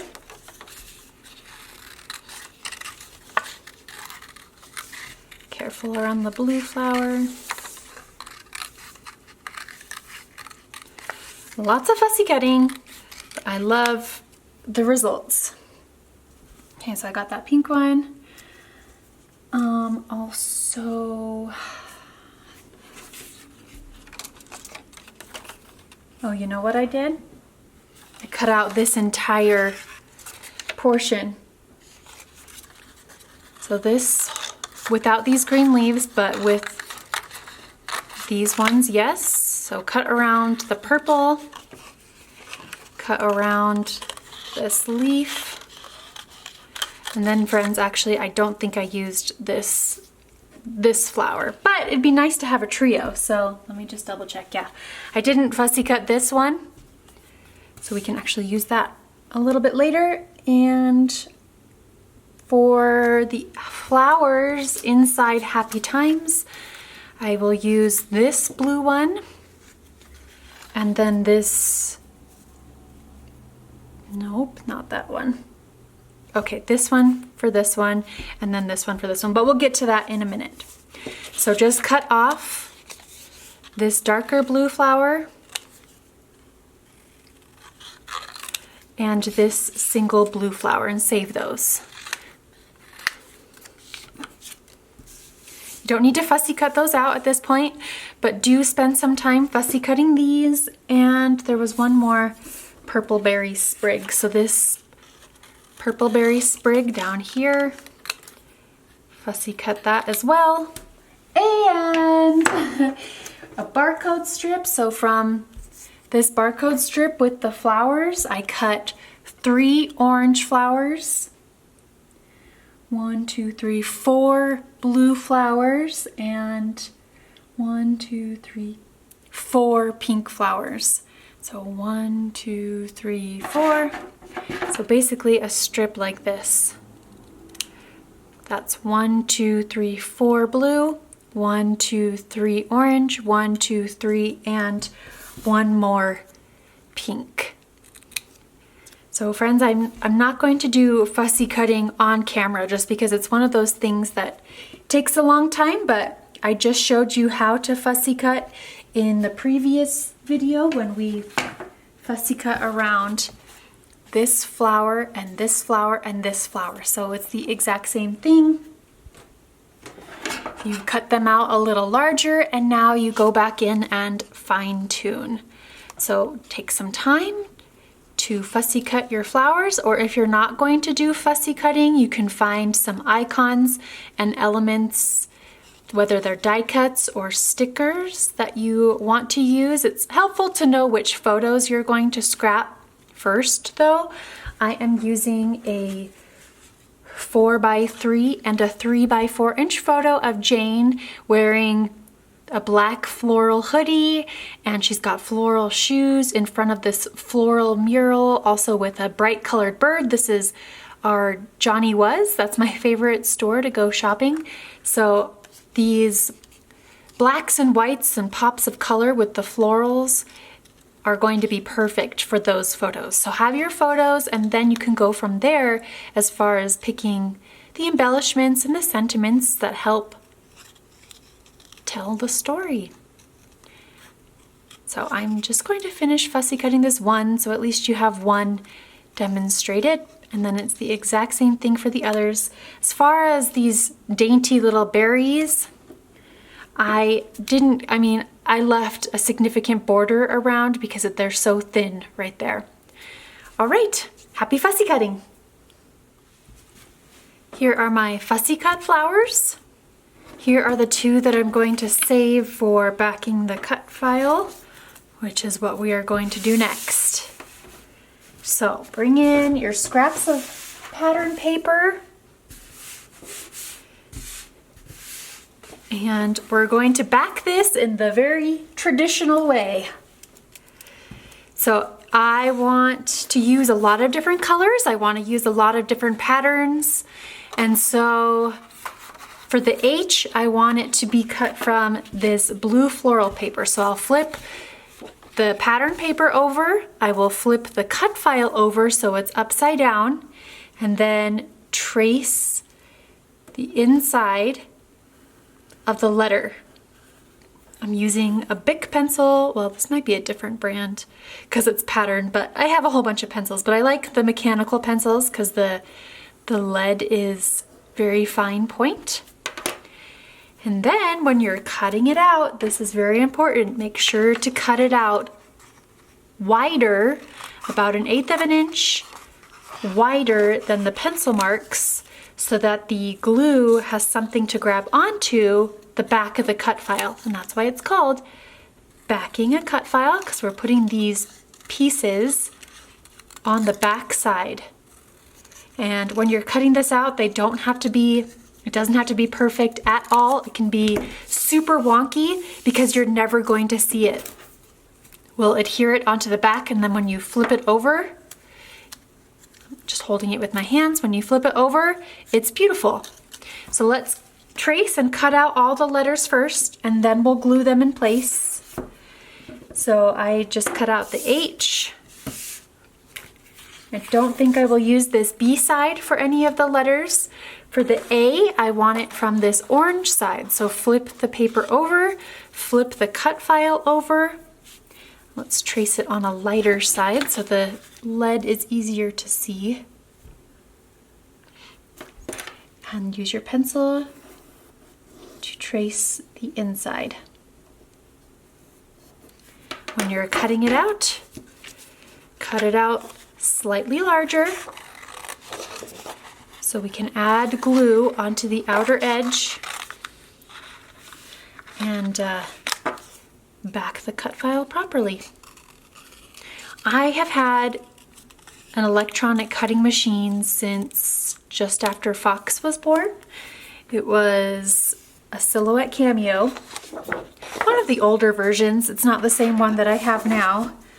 I remember the very first project I did, I made a title for this next letter, the P. I want it to be on this blue floral, so again, flip it over, flip it over.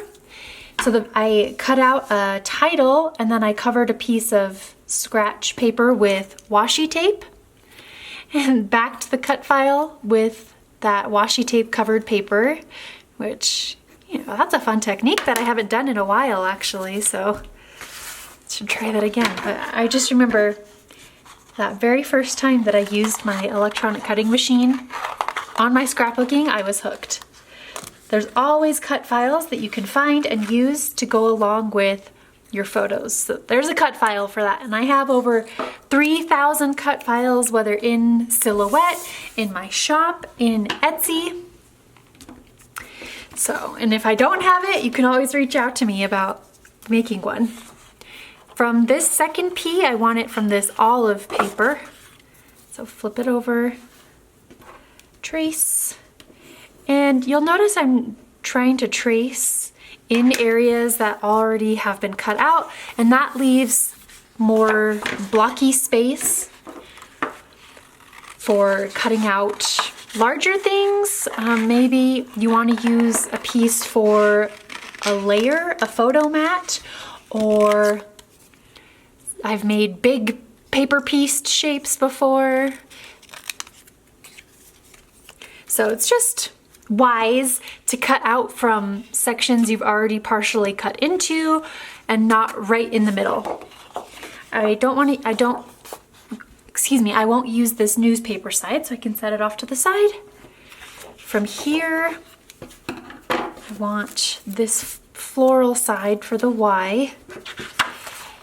And doesn't really matter from where, but we'll do it from this side. So remember, flip both sides over, and this just saves the step of erasing any pencil marks. Because you will see pencil marks if you trace from the front side and you don't erase them. But by tracing on the back, there's that step that we don't have to do, and that leaves more time. And more time means more time for scrapbooking. So yes, this is why we trace on the back, so we don't have to erase the pencil marks. We have our first word, the letters cut out. Now we're on to times. So I want to use this same exact paper for the T, but this time the gray side, so flip it over to the opposite side. Flip the cut file over and trace the innards.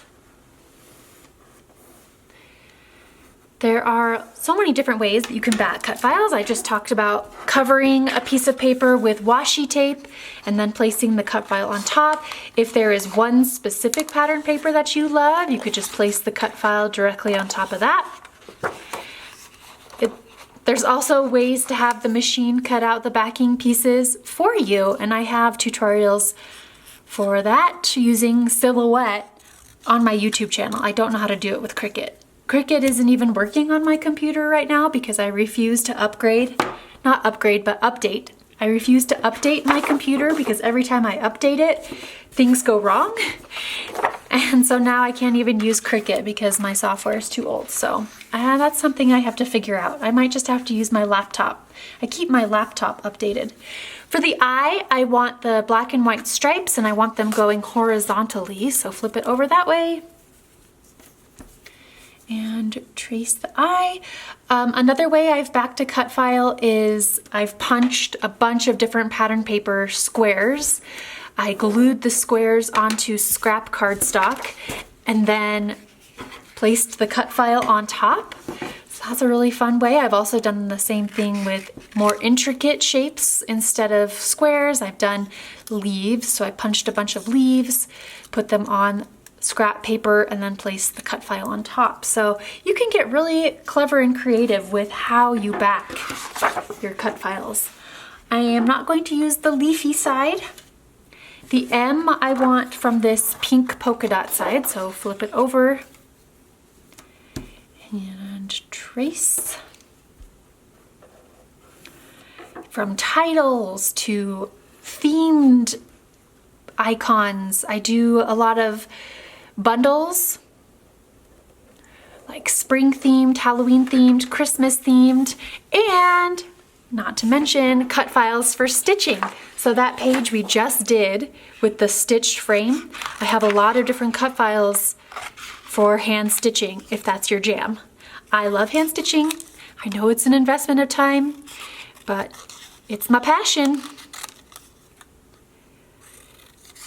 So I'm cutting out the M.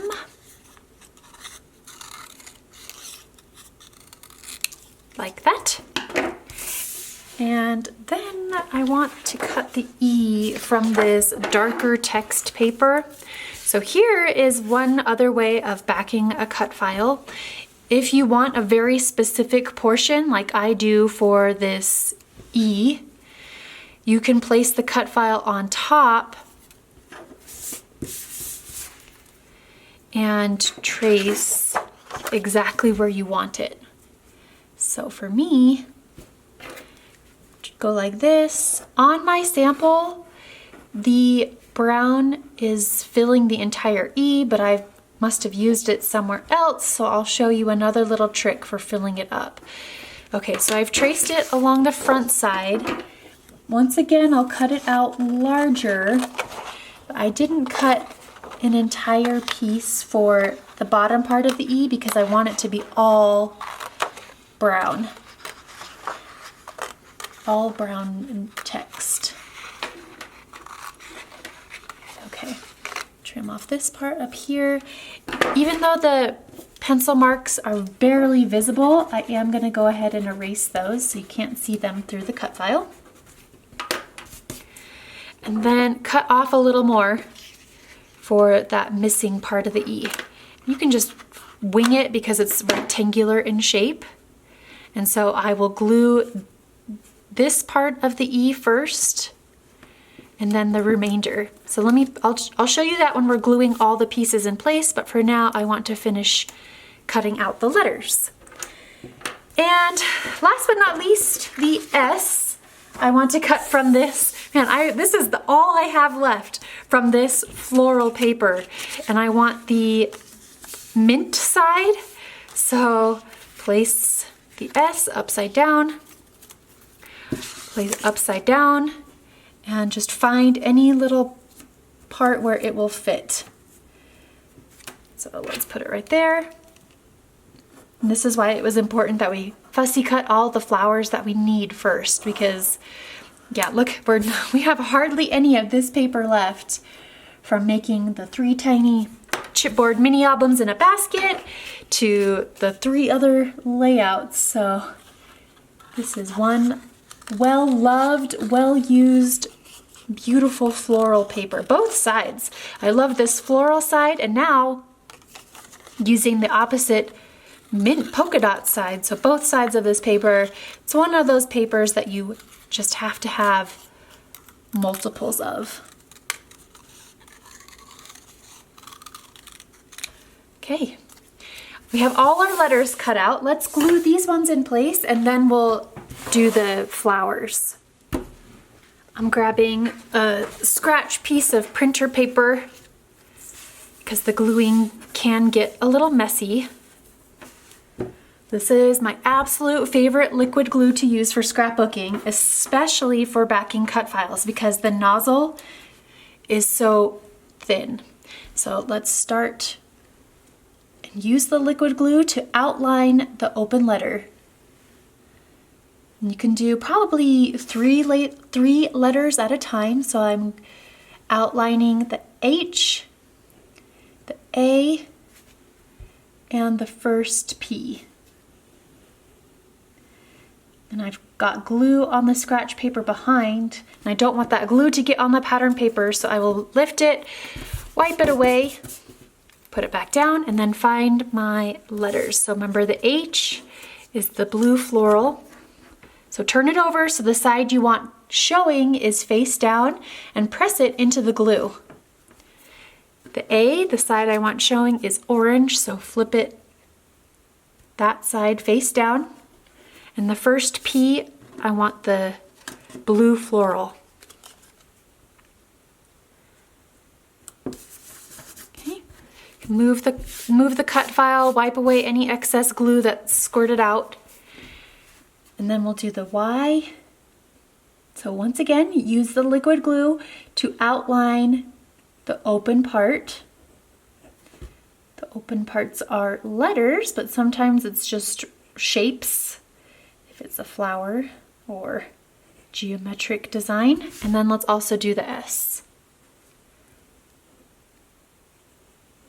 Use the liquid glue, outlining the letter, and then same thing, the side you want showing, face down.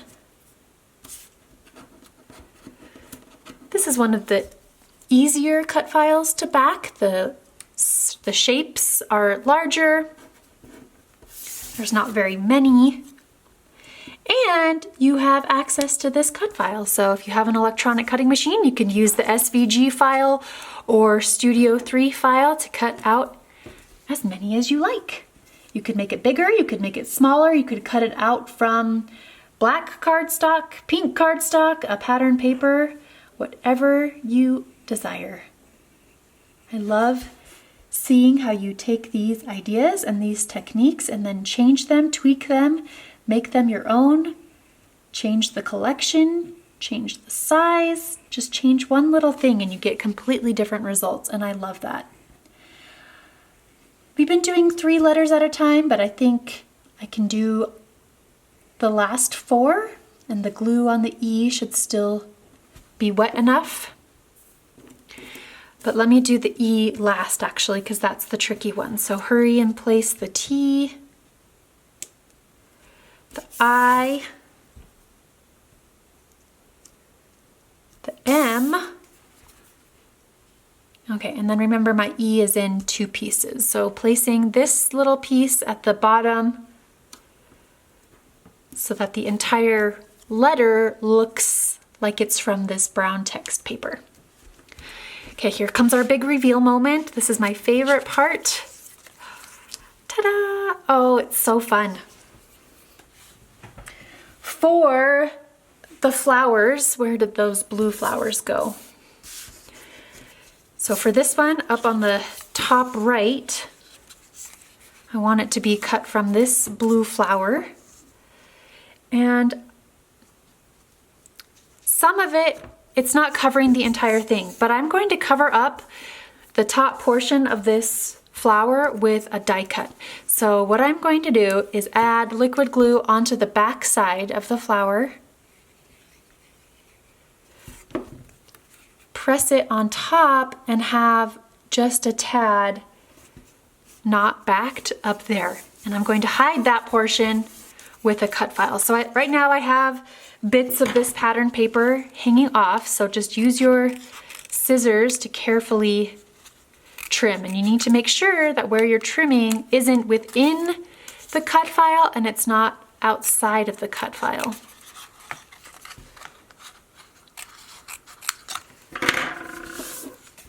Like that.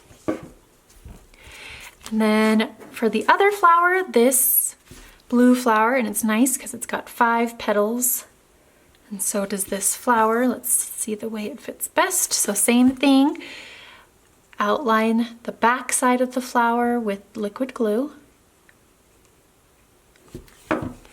press it on top,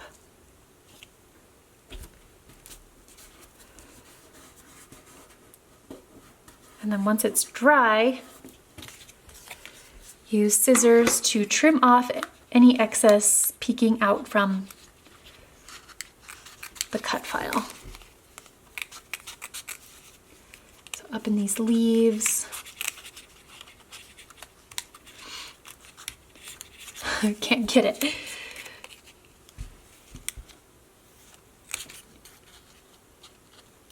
There we go. And then trim away this last part under this open leaf. We can back those leaves with other papers.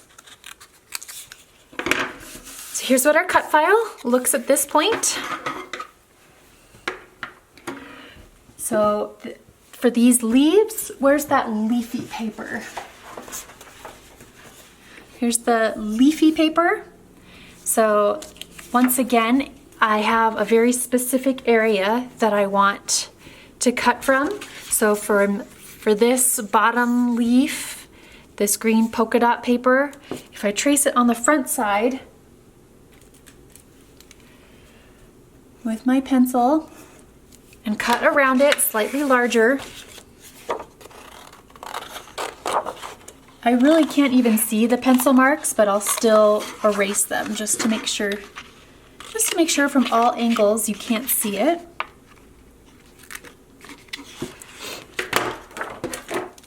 So erase the pencil marks. And then the other leaf at the top here is going to be completely covered by a butterfly die cut, so I'm not even going to back that one. But if you want to, do the exact same thing. Just find a green pattern paper. It doesn't have to be green. You could make the leaves whatever color you want, but cut out little pieces for those leaves. So for these leaves down here, from this same green leaves paper, there is some, let's see, How about from this same one? So from this same leaf that we just cut out, trace from the front.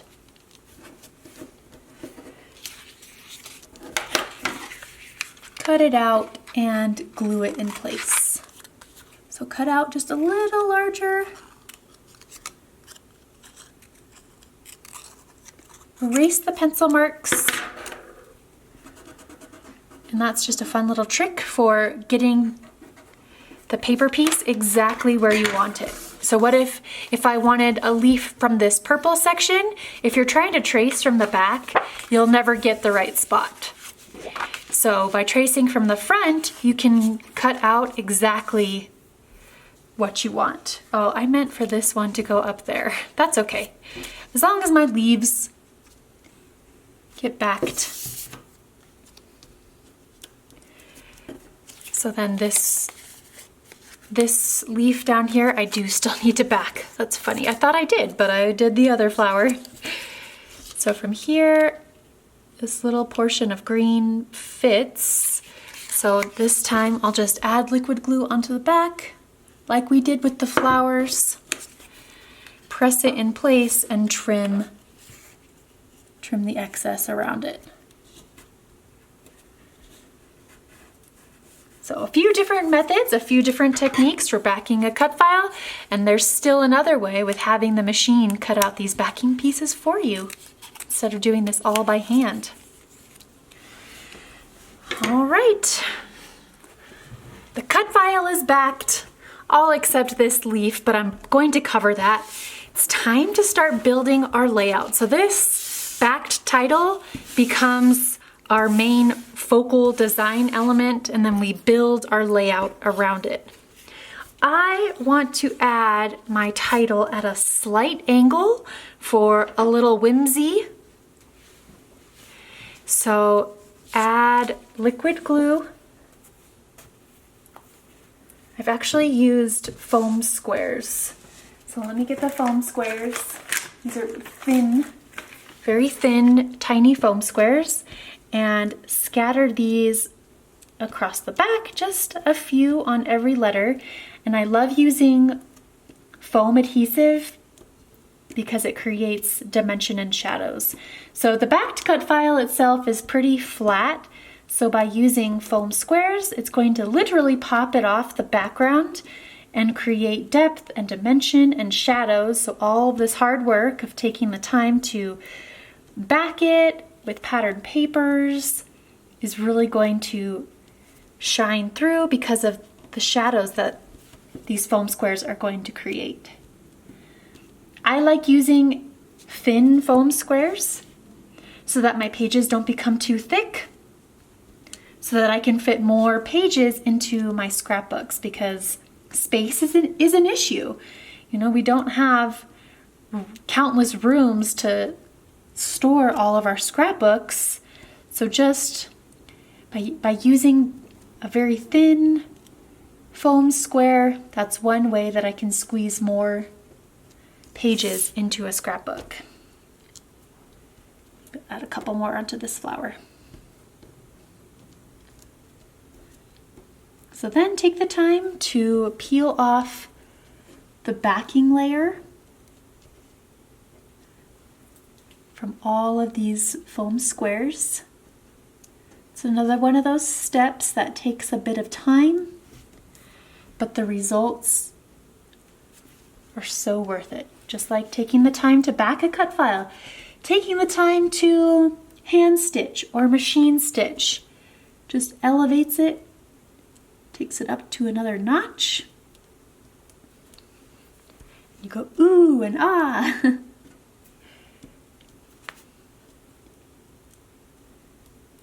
Okay. I'm going to finish peeling these off, and then I will move on to the next step.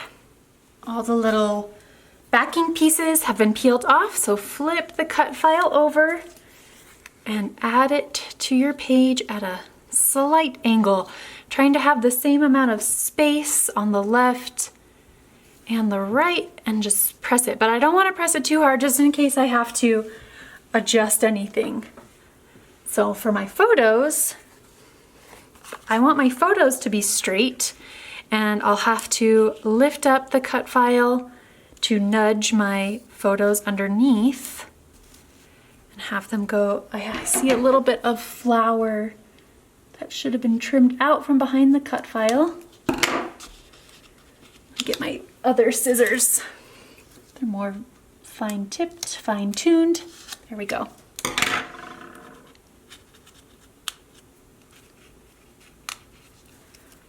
Okay, and this one will go up underneath, so if the foam squares are in the way, lift it up and tuck it underneath. So those will be straight, but my cut file is angled. Add liquid glue under the back middle so that you're still able to tuck things underneath, but they are positioned in place. There is a barcode strip that I want to add across the top. So this beautiful black and white floral barcode strip. Trim that off, and this will just be a nice grounding piece, but it's not at the bottom, it's going to go at the top. So a nice contrasting element at the top, so you can add liquid glue onto the background and place the barcode strip on top, aligned. I'm going to stand up so I can make sure. Like that. I have a little excess hanging off the edge. I wonder if my cardstock isn't exactly 12 by 12. You never know. Never know what you're gonna get. And let's start adding our die cuts, our flowers. We're going to really make this page come alive. I'm not going to glue anything down yet, just want to get an idea of how things are going to be placed. So bend up the wings of the butterfly, add it to the top right for this pop of orange. That's a butterfly die cut. Here's a purple flower die cut. Tuck that underneath the butterfly with the leaves going like that. And then the final piece will be this flower pot. If you took the mini album class, I cut off some of the leaves to use on the 3 tiny chipboard mini albums in a basket. And so I'm doing the same thing here, just cutting off the leaves, and this will be tucked at the very right. And I can cut off anything hanging off the edges at the end. Our first fussy cut flower, we'll tuck this up under here. We're going to cluster up here on the top right and then mirror down on the bottom left. So this smaller daisy underneath and this orange flower on top. So different layers, different elements. Here is a little beetle die cut, adding this at the edge of the green leaf. So I like the way this looks. I am going to glue it in place and then finish with a berry underneath. So add liquid glue across the back of the butterfly, just the middle, so that the wings can lift and bend.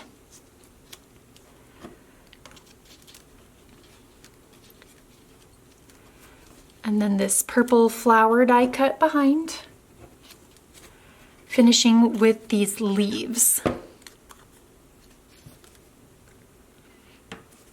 There's a little cluster. Then sometimes you don't have to take the flowers all the way off. You can just put the nozzle of the glue underneath. Add just a dab because you want the petals to still lift and bend and also create dimension and shadows. So on this small flower, I'm overlapping white space of the photo, so the photo becomes part of the overall design. It's literally part of the design now because all of the elements are overlapping, becoming one. And then for this berry sprig, just some tiny dabs of glue on the back, and this will peek out from here for a little pop of purple. So that's this cluster. Now let's come down here to the bottom. I have another butterfly die cut. and an acorn die cut. Pops of color, pops of nature. A blue flower that we fussy cut. Oh, you know what? I cut this purple flower in half. Ooh, I hope it's not too late. I'm sorry, friends. And carefully peel that off. Cut it in half. And then we'll use 1/2 up here. Good, things weren't glued down quite yet, so we're good. And then the other one, I have a little bit of torn paper up here, so I can just make sure it's not seen, and tuck that purple flower up under there.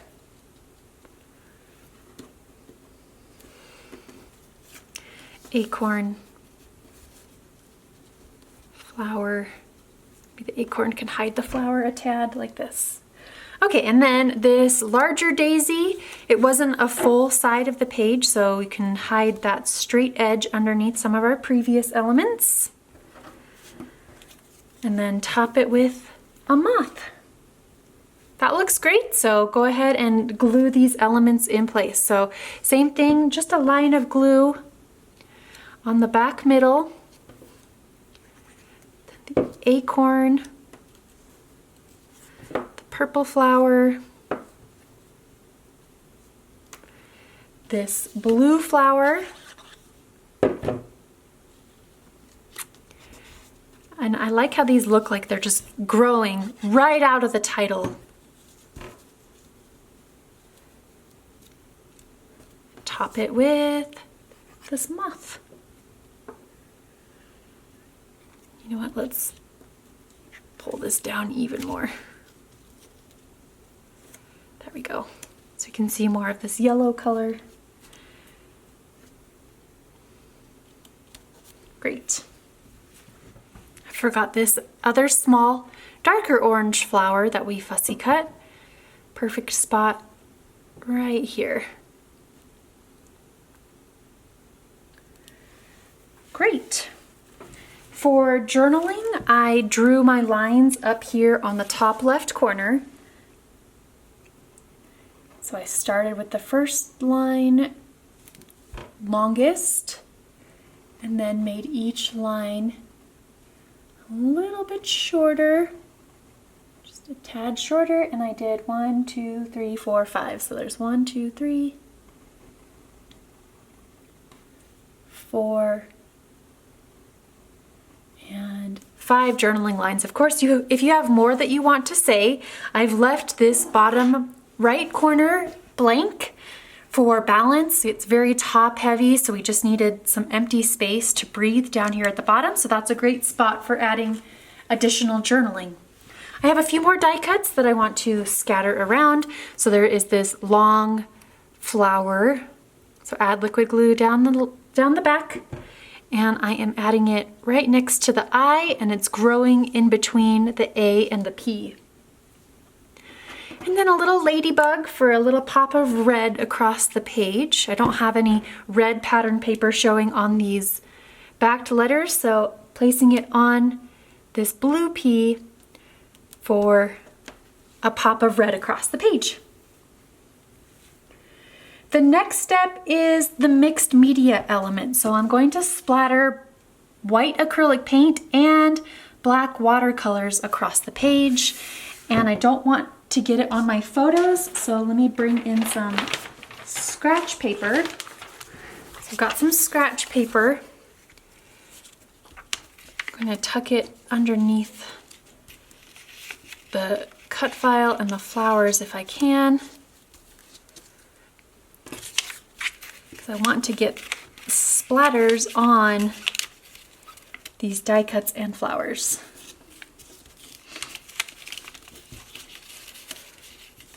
Okay. Like this. Now for white acrylic paint, I'm using this well-loved Apple Barrel white acrylic paint and a paintbrush that I've had for a million years. And then for my black watercolors, I'm using these Vintage Pastels by Prima. I love how thick these watercolors are. let's start with the white acrylic paint first. So I'm taking off the lid over my garbage can because little paint pieces always fall off. Picking up some of the paint with my paintbrush, putting it in the lid, and then dipping my paintbrush in a little jar of water to make it a little more viscous, a little watered down so it splatters easier. And then just going to go ahead and splatter across the entire background. You can be as heavy-handed or as light-handed as you prefer. You don't even have to do this step at all. So let me bring it up so some gets down on the bottom right, but hardly any. Okay. I am going to put the lid back on my paint.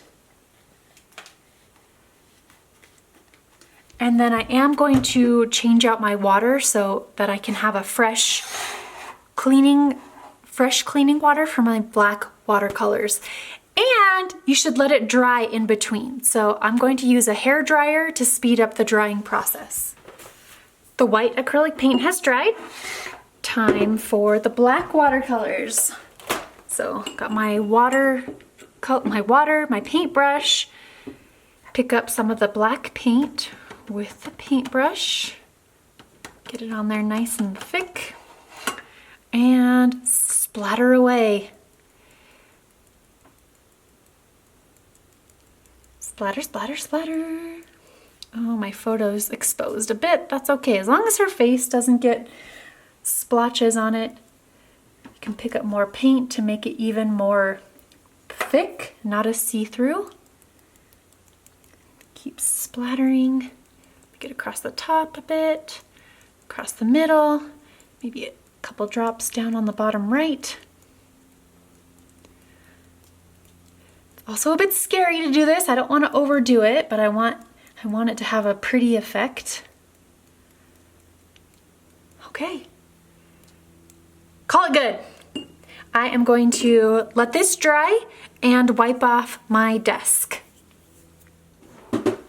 Here's the hair dryer that I keep at my desk to dry things faster.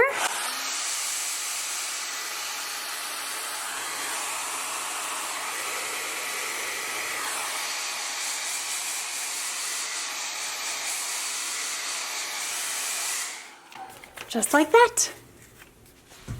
At this point, the page is looking really pretty, really dynamic. I love the effect that the watercolors and acrylic paints added.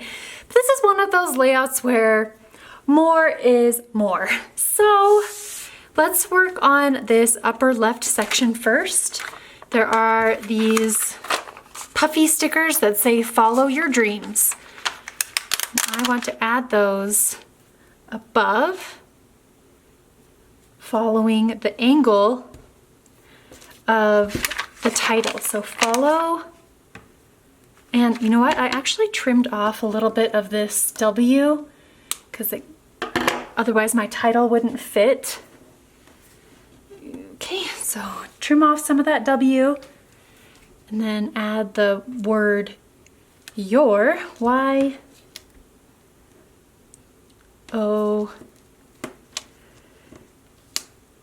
Trying to make the spacing the same as it was on the packaging. Follow your, and then the other word, dreams. So the D is separate, so add the D first over that.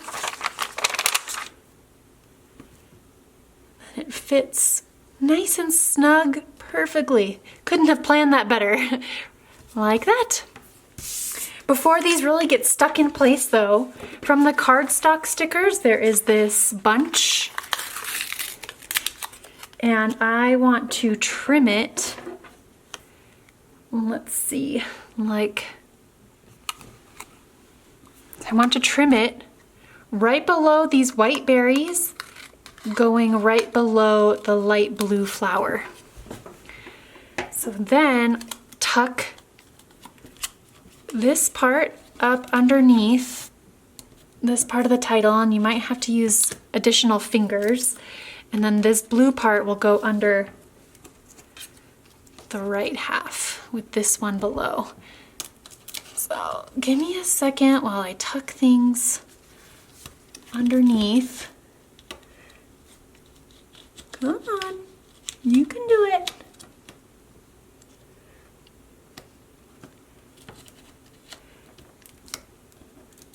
Some of these are being stubborn.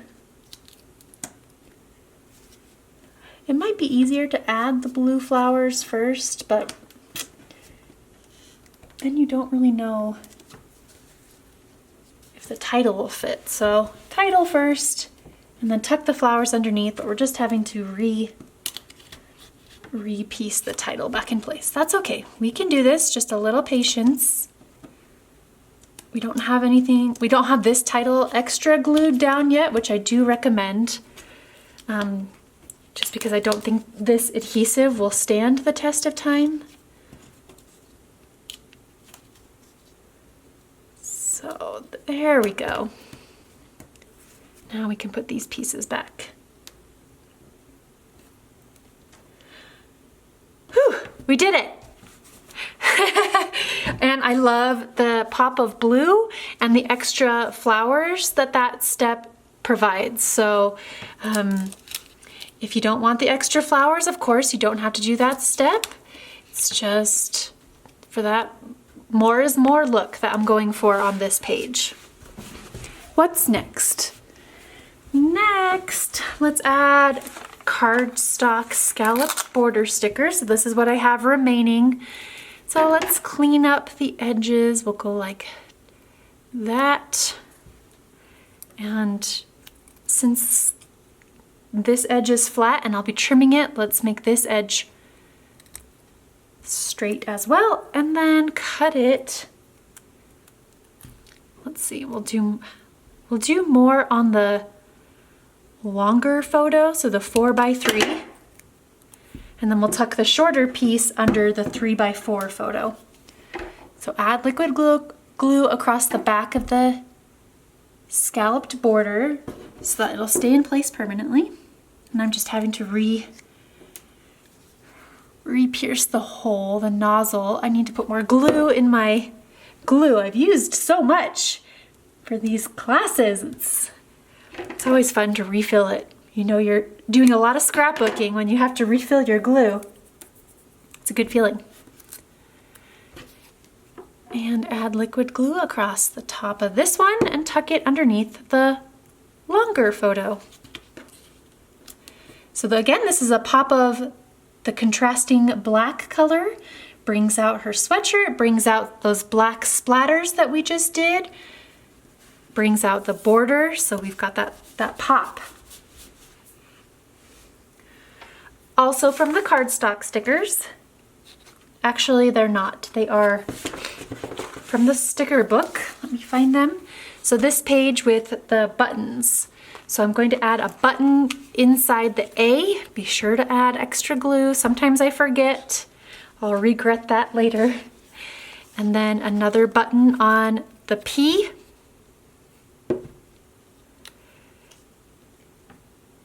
And another button at the bottom of this flower just to ground it. So all these buttons come from that page of the sticker book and creates a visual triangle. And also ties in that black. Let's scatter these fussy cut flowers. So one thing I love to do with these flowers, I didn't really do it to these fussy cut ones. They kind of naturally bend up on their own because they are thinner. But let's add these single fussy cut flowers from the barcode strip. And gently bend up the petals and only add liquid glue on the back of the middle so that the petals can still lift and bend and create dimension and shadows. This layout has lots of dimension, lots of layers, and we're going to scatter these across the bottom. It's very top heavy. We've talked about that already, but very top heavy, but we don't want it to just completely fade out to nothing. So that's why we're adding these little flowers so that it's a gentle gentle way to lead your eye off the bottom of the page. Creating these little clusters. The first step will be adding the flowers scattered across here. Gently bend up the petals, add the dot of glue, and press. So on white space of the photo, you can see I'm incorporating the photos into the design again by adding things directly on top, tucked underneath. It just becomes a part of the whole page. Uh-oh, scissors down. Oh, scissors down again. Oh boy.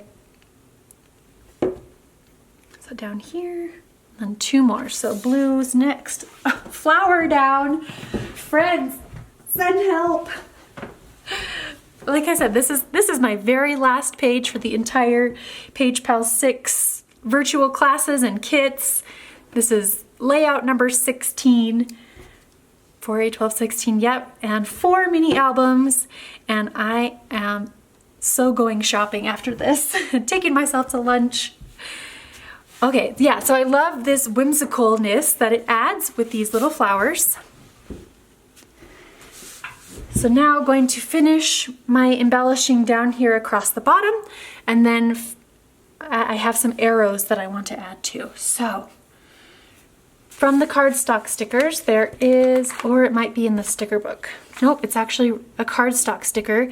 And we trimmed off this little piece previously. I'm not sure which layout, but we saved this piece and it's going to be tucked in between, just like that, for another little hint of a floral cluster.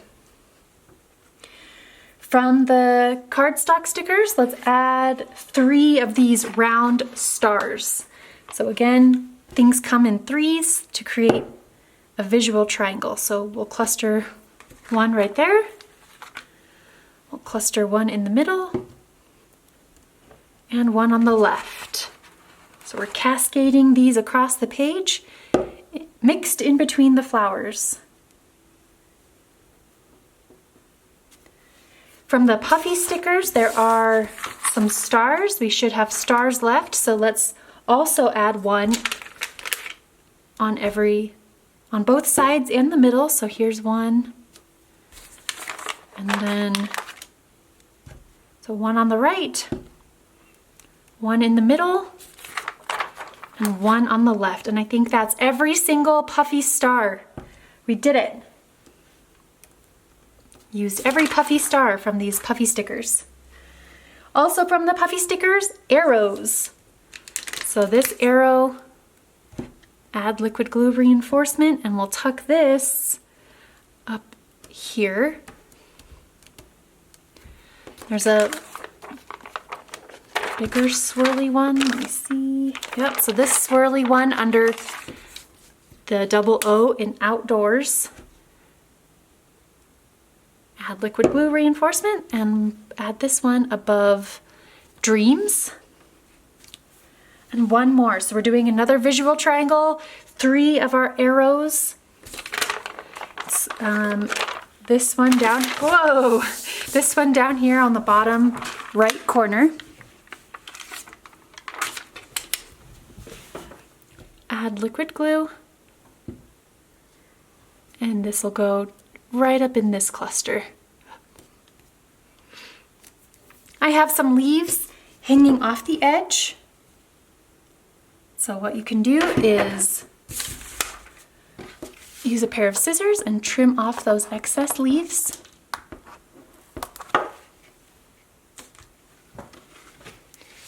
And this page is finished. Additional ideas we talked about, you could use a different collection to back the title. You could make the title bigger so it goes from edge to edge. You could make it smaller and repeat it. You can leave off the mixed media. You could add even more colors. So splash some red, splash some yellow, splash some blue and purple to bring out even more of the colors. Okay, friends, we did it! Round of applause.